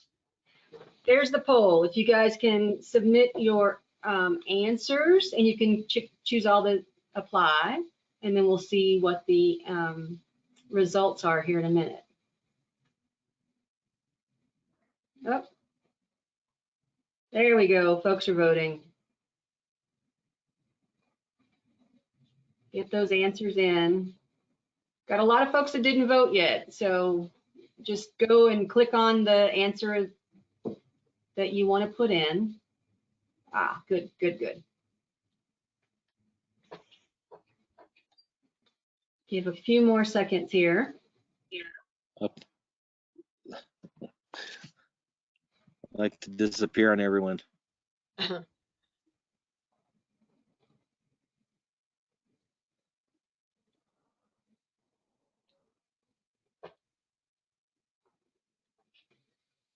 All right, anybody, any last votes? I'm going to close the poll, and I'm going to share the results. Wow, Nancy, we got a lot of active people. Awesome. That is so exciting to hear. So most people are sharing vegan meals, which I think is huge. We have a lot of folks that are signing petitions. The next is posting vegan messages on social media and wearing vegan messages. Half of the folks online attend protests. We need to work on that last one. We need more folks to be lobbying for animal protection legislation, but this is really great. I thought we'd get some zeros on at least a few, so that's wonderful. Thank you, everybody. That is wonderful. And my hat's off to you. Anyway, here's the next, our next speaker. Justin Barker is an American animal activist, producer, and author of Bear Boy, The True Story of a Boy, Two Bears, and the Fight to Be Free, which we gave away a little while ago, your autograph book. He was 13 years old when he launched Citizens Lobbying for Animals in Zoos. Known for his activism, Barker was named one of 20 teens who will change the world in Teen People magazine and featured in National Geographic, Animal Planet, NBC, and CBS, standing up for Brutus and Ursula, two black bears living in horrific conditions in a California zoo. Please welcome Justin and his presentation, Local Change, Global Impact. Welcome, Justin. Thanks for having me, Nancy. I am so excited to be here, and I'm particularly happy about following Victor. What a cool, all the amazing things you're doing in your community. And I think our presentations kind of fit really, really beautifully together. One of my favorite ideas and quotes is think global, act local. And I've been saying it for so long, maybe it's a little cliche, but I really believe this idea of thinking globally, thinking about big issues that are facing our world and figuring out how to find solutions. And 25 years ago, I discovered animal activism. I was a kid struggling in the suburbs, and I discovered a book from Ingrid Newkirk about how kids can create change in the world. And one of the first chapters that I got to was one about factory farming and how animals are impacted by agriculture. And I went vegetarian. I'm now vegan, but I went vegetarian at the time when I was 13 years old and never looked back. And as we all know, the personal choice to create, to go vegan and stop supporting this horrific culture of animal exploitation is the most local thing you can do. That the choices that we all individually make have a massive impact in the world. And I don't think anyone would be vegan if they didn't believe that. And so today I really want to explore this idea of extending, once we've found our choice to be vegan or vegetarian, how do we extend that out beyond personal choices into community action? And wow, like Victor is doing such cool things. I'm going to focus on this presentation specifically around the work that I've done at my local zoo. And I'm hoping that those ideas that I've kind of learned over the years by creating change at my local zoo can be extended out to all sorts of activism. And I think that when we think about what can we do if we are really passionate about standing up for animals in our community, where is there a local slaughterhouse? Is there a local zoo or a research facility? Are there local things that are happening in our community that we can create change in? And really today, what I'm going to explore is this idea of using existing systems of accountability to kind of jumpstart your activism. And that's what I've done. So when I was 13 years old, I went vegetarian, and I found the next chapter I read was about zoos and how terrible zoos are for animals and how captivity terribly impacts animals. And so what I started to do was actually showing up every day. It was the summertime. I was 13. I started showing up every day to the Sacramento Zoo and started doing investigation. And I think that that's an excellent place to start, is just acting like a journalist in your community. Like, how can you go and research what's happening in in a specific area that matters? So in this situation, I was investigating what was happening at the Sacramento Zoo. Because I was showing up every day at the zoo, I started seeing some zookeepers who eventually revealed information to me about the state of animals there. And essentially, what I decided to do, because ultimately I believe that that zoos that aren't directly supporting protection of species on in their native lands, that I essentially think zoos should shut down if they can't be truly contributing to conservation in situation. And so, but how do I start? How do I get started to ramp up to that eventual goal? I essentially started doing research and finding that the USDA was an excellent place to research and see what's happening at my local zoo. And oftentimes the USDA has very bare bones minimum standards at zoos and other facilities. But it's a starting point by doing a FOIA request, Freedom of Information request for USDA to see if they inspect your local facilities. And at the zoos, they do.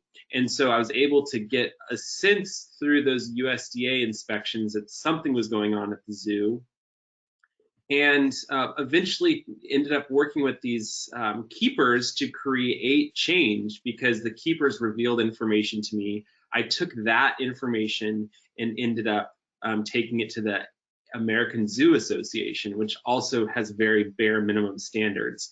But when I was 13 years old, based on that information, I was able to, with the AZA, tabled the accreditation of the Sacramento Zoo, and we were able to do a whole expose with the local media to stand up to say that there was animal neglect happening.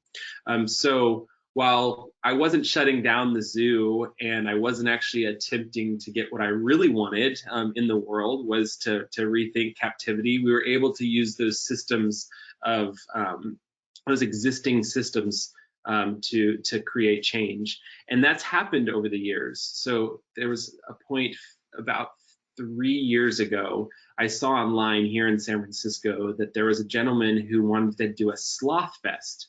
And 20,000 people RSVP'd on Facebook for this sloth fest. And this sloth fest, he dubbed it a zoo meets the Burning Man. And so he wanted to create art and have real sloths hanging from the art. And there was media around it. And, you know, my first reaction was, what can I do to make sure this doesn't happen? And all it took was investigating, you know, what laws already exist, what systems already exist to hold this person accountable to not do it. And what I learned in my my research was that, in fact, there was a law that existed in San Francisco that was passed that banned any animal acts, any zoos, any acts that involved animals from ever taking place.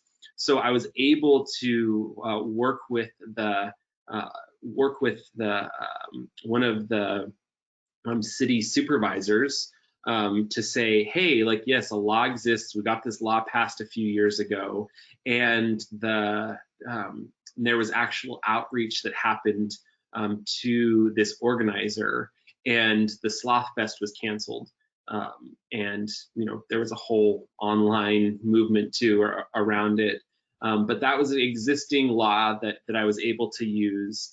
And more specifically these days, how, you know, as I'm investigating the San Francisco Zoo, research is critical when you're trying to create change at a local level. And essentially with the San Francisco Zoo, we have had 10 years of very terrible things that have happened to animals.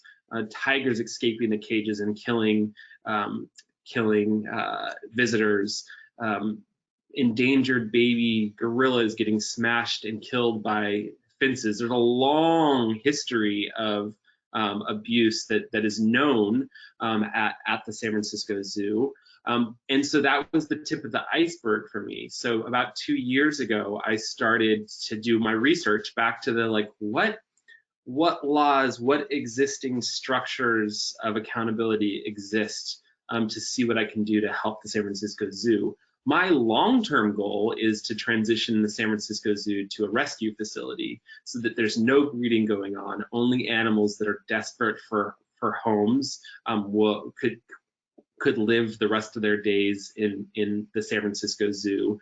That effort is going to take potentially years to achieve that goal. But essentially, as I was researching, hey, what can I do to hold the zoo accountable now, I was able to request, what I learned was the San Francisco Zoo has a agreement with the nonprofit that runs the zoo. The city of San Francisco has an agreement with the nonprofit. So it's a joint management agreement. And I thought, hey, I want to understand what's happening. I did a freedom of information request and trying to gather as much information as I could about the San Francisco Zoo and the state of animals there. And the zoo refused to hand over any information. And essentially, I discovered one of the things I discovered was, hey, in this lease agreement with the city, there was a paragraph that required the zoo to hand over any information regarding if any public member asked for it, that they should hand it over. they refused to do that. So what I discovered was they were actually violating the law. And it's taken 2 years, but we have this, luckily in San Francisco, there's a city organization that's called the Sunshine Ordinance Task Force, and it holds city institutions and nonprofits in the city accountable to these freedom requests, these freedom of information requests. And so essentially, while the zoo is most likely violating laws and there's other things happening that I'm trying to discover, my very baseline where I've landed is that after 2 years, after many visits to the Sunshine Ordinance Task Force, that task force has found the San Francisco Zoo has violated state, city, and their lease agreement with the city. So now this is now moved into the mayor and city council. It's taken 2 years to get to this point. But the big idea is, how do we find what we're passionate about and find specific places that there's opportunity for change and use the existing structures of accountability. I feel like that is like the most baseline thing that we can do to kickstart campaigns to create change. And that is, it's taken 2 years to get to the point where, in fact, I'm going to be able to use this finding that the zoo's in violation of the law to create some attention in the media. And that's kind of my final idea, is that while the media is interested in this story, I've been collaborating with some reporters, and they want to cover the story about the zoo violating the law. That's not my end goal, but it is like a step in the direction, and it starts eroding the public's trust about the local zoo. And that's kind of my last idea that I want to cover, that how important creating local change requires local media. And we are seeing drastic shifts in the media and journalism landscape in the US. So I would recommend that I've used the media throughout my activism to be able to draw attention to issues, but we're seeing local independent media erode. So it's really important as activists, one of the baseline local things you can do if accountability and activism is important, is to support your local papers. I subscribe to the San Francisco Chronicle, the Sacramento Bee. I am actively spending money to ensure, fingers crossed, that we have these media organizations that still continue to be around. So that's kind of the big idea, is like, how do we find local things, and eventually that will create larger conversations around the state. For me, what's happening at the San Francisco Zoo and the corruption there, I eventually hope to be speaking to a larger, more national audience, and using the San Francisco Zoo as a example of what's the problem with the zoo industry in general. So how do we use local issues and create local change, and then scaffold that up to a larger audience? That has been very successful for me, and I hope that you can find ways to create change in institutions, to stand up for animals beyond the amazing, what it feels like to be vegan and be activating new people to be vegan. I think that we could go even beyond that, to really to think big.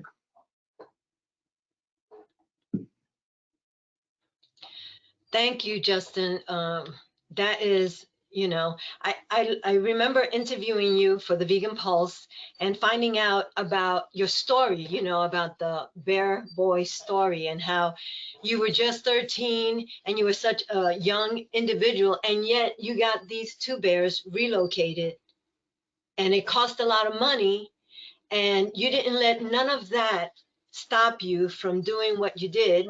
And so when somebody says you're too young, or just one person doesn't make a difference, then think again, because you can make a difference wherever you're at. Absolutely. And the other thing is, like you said, even locally, I would suggest that if people are out there and they know something locally is happening that should be boycott, or somebody should bring forth whatever event it is that's happening that shouldn't be happening, that they forward that and share that so that other people can get on board and make noise about it, so that we can stop things like that sloth art fest from being brought forth, because it's terrible. It's like they have duck races or pig races. I mean, these things shouldn't be happening, you know. Agreed. So, but thank you so very much for sharing with us today. I appreciate you and taking the time to be here today. Thanks for having me. Thank you. Bye. Bye. Tammy, how about we do a trivia question before I introduce our next speaker? And what we're going to be giving away, if I'm going to try to share my screen here on this next one. Let's see. Can you let me share my screen, Tammy? We're going to give away on this next trivia question. What we're going to share is not that. Is you're not. Let me put it there. All right. Can you see it now? Yes. Okay, so we're going to give away a 1 free month subscription box donated by Rebel Cheese. Is a Cheese Club subscription box. And so give us our trivia question, and the person who answers that is going to get this. I wish I could have it. All right. Remember to enter your answer in the question section of the control panel. What U.S. state recently passed a law against tiger cub petting? Got one answer, and it is not correct, although they may have lots of answers that are different states. A lot of states do have legislation on the books about this, but this is the last one, the one that just happened. There we go. We have a winner, Stacy Carvizio. Woohoo! I hope I said your last name right, Stacy, but Stacy won. And Nina was just a split second after. So the answer was Virginia. And congratulations, Stacy. Awesome. So let's move on to our next speaker. And our next speaker is Dr. Joanne Kong. And she has been praised as one of the most compelling advocates for plant source nutrition today. Her highly praised TEDx talk, The Power of Plant-Based Eating. Dr. Kong's book is titled, If You Ever Loved an Animal, Go Vegan. She is profiled on the book Legends of Change, about vegan women who are changing the world, and is editor of the new book, which I happen to be a participant of, Vegan Voices, Essays by Inspiring Change Makers, and is now available for pre-order at Lantern Publishing and Media, www.lanternpm.org. And additionally, she will appear in 2 upcoming documentaries, Eating Our Way to Extinction and Taking Note, about vegan musicians. Please help me welcome Joanne Kong with her presentation, Vegan Voices for a Sustainable Future. Welcome, Joanne. Nice to see you. Thank you so much, Nancy and Tammy. It's been a wonderful Veg Fest. And as this year's Veg Fest draws to its conclusion, I think it gives us the opportunity to look forward and see how our lifestyle choices and our food choices are the most powerful ways that we can move towards a more sustainable future.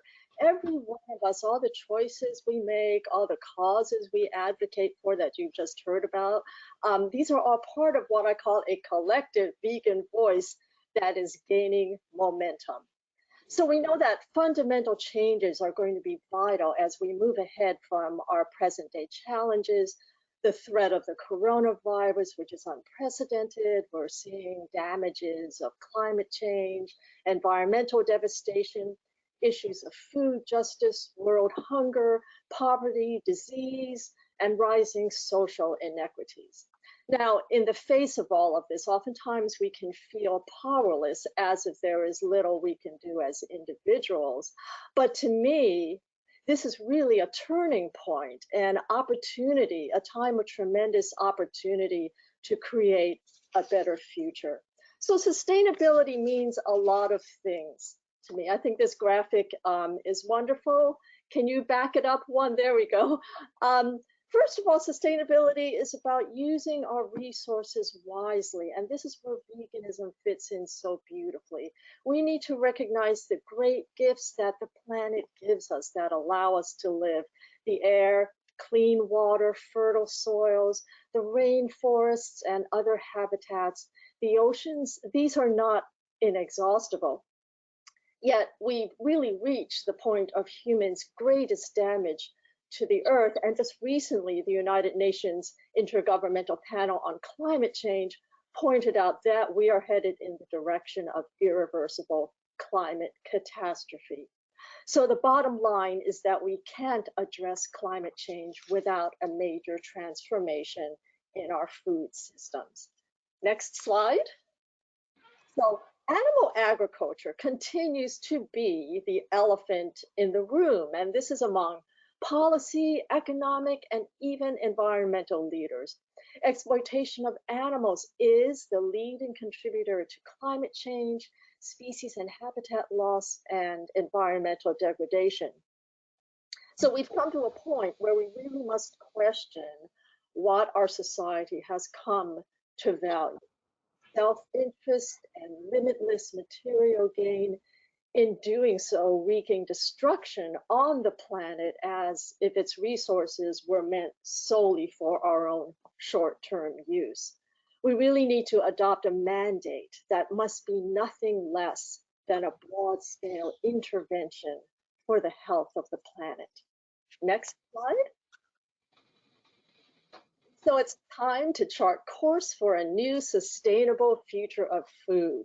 A decisive shift towards plant-sourced foods could save 70 to 80% of the land, water, and energy resources that are currently directed to animal agriculture. And this could make it possible to feed a global population expected to reach close to 10 billion by 2050. Next slide. Did you know that by going vegan, you can cut your carbon footprint in half? Compared to a consumer of animals and animal products, you'll use 1/13 of the water and 1/18 of the land resources. In 1 year, you'll easily save an acre of trees. Next slide. Our new directions to a plant-based future should be motivated in part by the dire warning signs from a pandemic we're still grappling with. At least 75% of emerging infectious diseases can be traced to animals, whether from increased encroachment upon wildlife habitats or industrialized factory farms, where each animal, as described by Dr. Michael Greger, is like a test tube capable of brewing up the next deadly pathogen. Next slide. Sustainability, of course, is also about our health. The awareness is growing, as you've heard all throughout this wonderful festival, that plant foods are the key to maintaining optimum health and preventing, even reversing disease. You all likely already know about all the tremendous benefits of fruits, vegetables, whole grains, nuts and seeds, offering a range of nutrients, all important fiber, antioxidants that protect against cell damage, and thousands of phytochemicals that support good health and boost our immune systems. We're really starting to see a paradigm shift towards a new model of healthcare with the emphasis on preventing disease through nutrition. And this interest in healthier plant-based food options, it's not just some fringe movement. We know that it's moved into the mainstream. Next slide. We're learning more and more from our favorite community of amazing plant-based doctors. These are just a few of them. And you know, look at the explosion in just the past few years, even pre-COVID, of the market of plant-based foods and meat and dairy alternatives, one which is sure to continue. Next slide. One only needs to take a look at the milk section in any grocery store. It's so important to realize that consumers are the ones driving this changing food landscape. It takes a long time for policies and governments and global organizations to create change, but never underestimate the power you have with your wallet, with how you spend your money, the food that you buy every single day. In fact, the largest meat companies in the world, like Tyson, Purdue, and Smithfield, and others, they've actually seen the writing on the wall, and they're coming out with their own plant-based options to meet growing buyer demands. Next slide. This was a great story that came out early this summer. Daniel Hum, who is the owner and chef of Manhattan's upscale 11 Madison Park restaurant. I've never been there, but he announced that the restaurant will reopen with a totally vegan menu. His philosophy being that plant-based is our future. Next slide. So never underestimate the influence you can have as a consumer on our growing vegan world. And our vegan world is going to become possible with a broad range of initiatives and innovations that are really going to make a difference. Expanding organic farming, developing regenerative agricultural practices to restore and improve soil fertility, redirecting agricultural subsidies and financial incentives away from animal products to a wide diversity of nutritious plant foods, new ways of growing food, such as vertical farming, hydroponics and aeroponics that produce high food output with reduced energy and resources, increasing funding for the production of meat alternatives, even including groundbreaking, innovative food technologies, such as cultured meat, which is somewhat controversial, but there's about 24 companies around the world working in that field. There's also 3D printed meat. Of course, we need to phase out factory farming, massive deforestation, and decimation of sea life. We'll need reductions in chemical fertilizer use and the adoption of veganic farming. We need to reduce the tremendous amount of food waste by at least half and provide healthier food options in schools, hospitals, and workplaces. One thing that's really, really important is to put much greater emphasis on nutrition education in medical training. And some of our plant-based doctors, like Dr. Clapper, they're holding residencies at hospitals all throughout the United States to train doctors in the power of plant-based nutrition. And we also need to prioritize our local community programs to provide access to healthy foods and food deserts and more rezoning that will accommodate more urban farming. Those are just a few of the developments that are really exciting. Some of them are already underway, of course, but these are all keys to our sustainable vegan future. Next slide. And finally, and this is the most important to me as an ethical vegan, sustainability is about expanding upon our true, innate, compassionate natures, where we see ourselves in all others, that there is no separation between all animals, whether human or non-human. We all have that same spark of energy, that desire to live, to love. Sustaining ourselves is about embracing that core of caring, that immense empathic and compassionate connection that we can have to others. Ultimately, this is what veganism means to me. And the guiding paths for change, they can be found within us. It's a part of who we are. So we can use our heartfelt intentions, align our actions with our values, and really transform the world. And even though essential aspects of human nature will not change, in our advocacy, we can invite others to think about things they haven't thought about, to envision new ways of thinking and producing food, new ways of creating healthier families and healthier communities.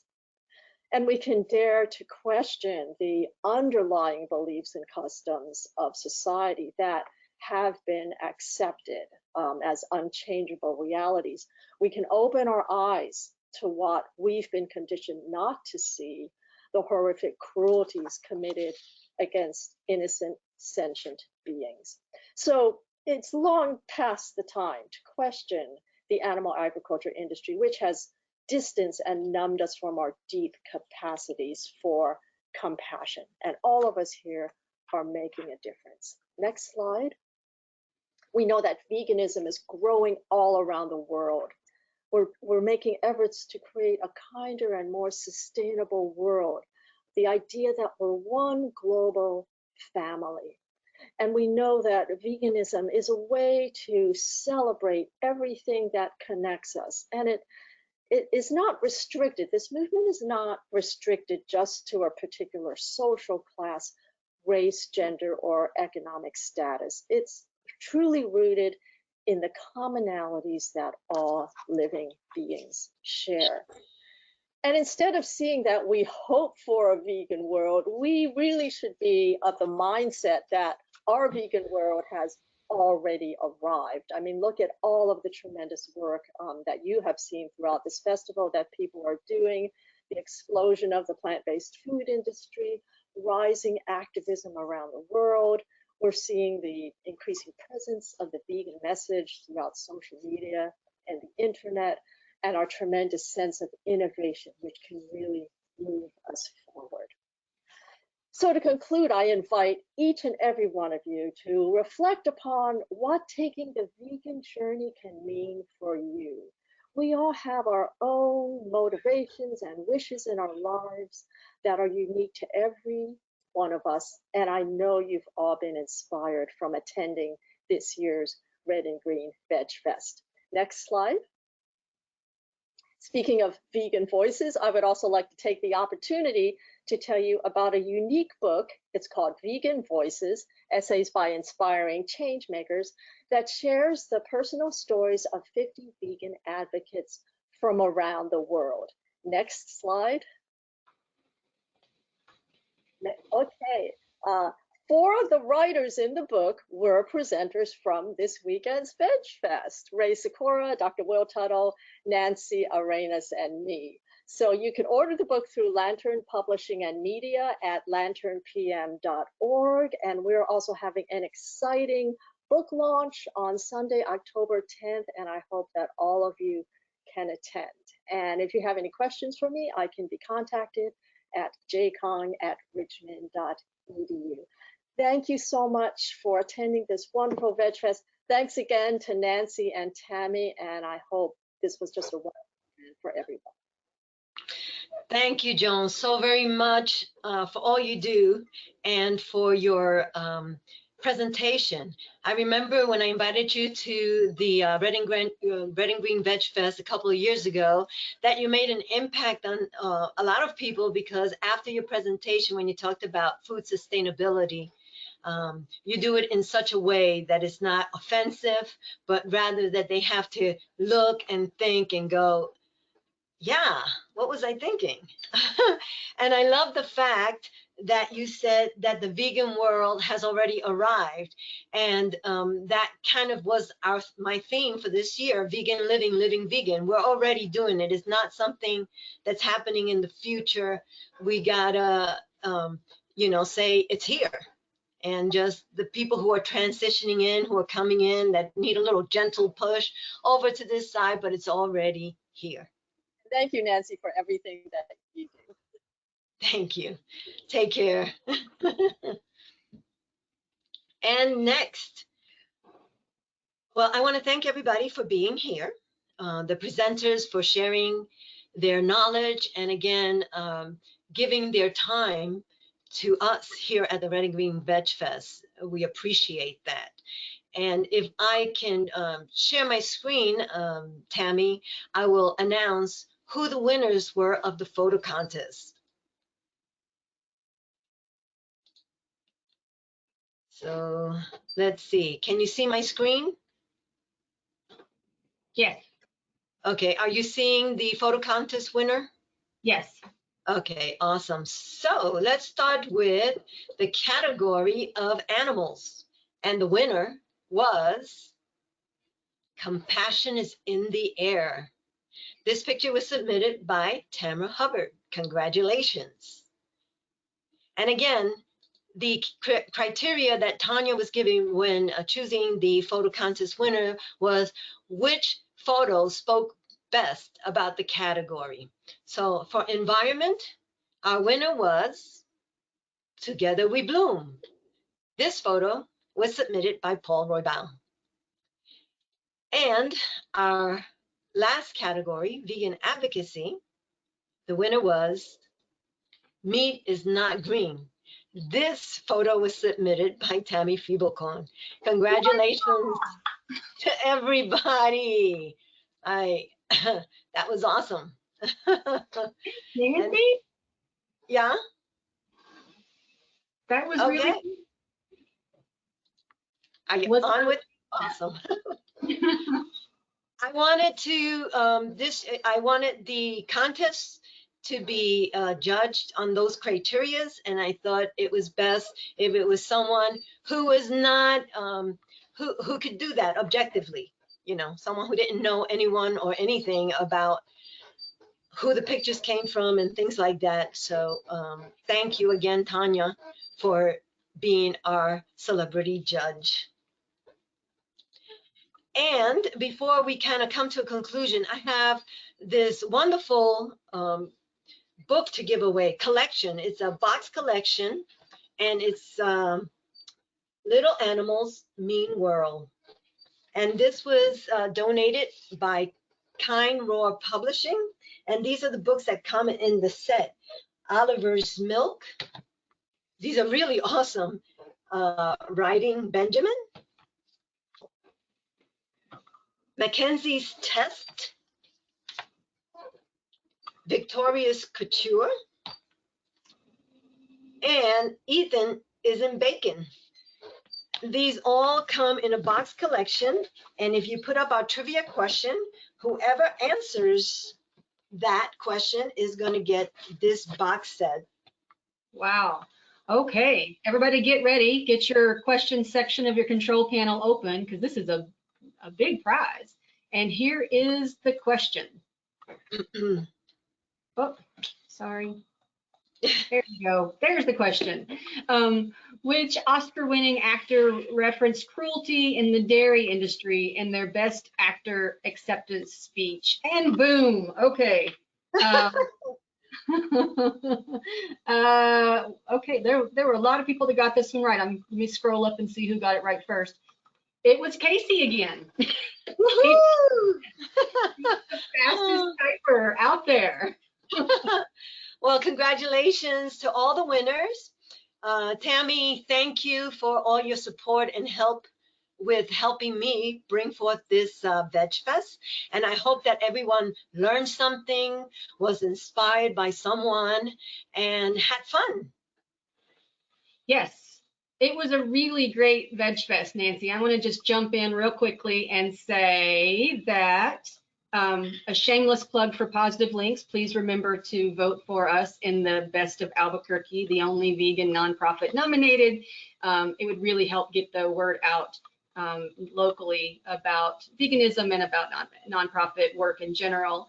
And then I also want to take this time to just one more time remind you that this whole entire weekend was brought to you by Nancy and Sprouting Compassion, and the amount of work that she put into this was incredible. Nancy, you are an incredible resource for our community, and we all thank you so much for everything you do. If folks that are watching enjoyed this, if they learned something new, if they just had a good time, please take a few minutes to give a little bit of money to Sprouting Compassion so that we can continue this kind of work in the future. And with that, I think it is time to end. Okay, wait. Before you go, I'm going to also put a little plug here. Tammy Fiebelkorn, she's running for city council here in Albuquerque. So if you're in District 7, please, please, please go out and vote for Tammy. She is a force of nature. She has already passed laws, so she's already effective.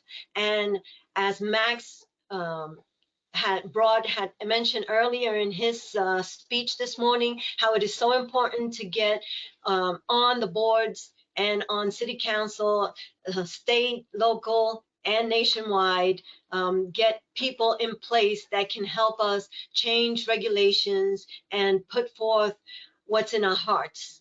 You know, the message of veganism, about being objective and about being for the animals, humans, health, and the planet. So thank you for that. And then I hope to see you next year, August 20, 2022. Put it in your calendar, save the date, for an in-person, hopefully, Red and Green Veg Fest. And we hope to see you then. Thanks again for joining us. Thanks, everybody. Bye-bye. Bye-bye.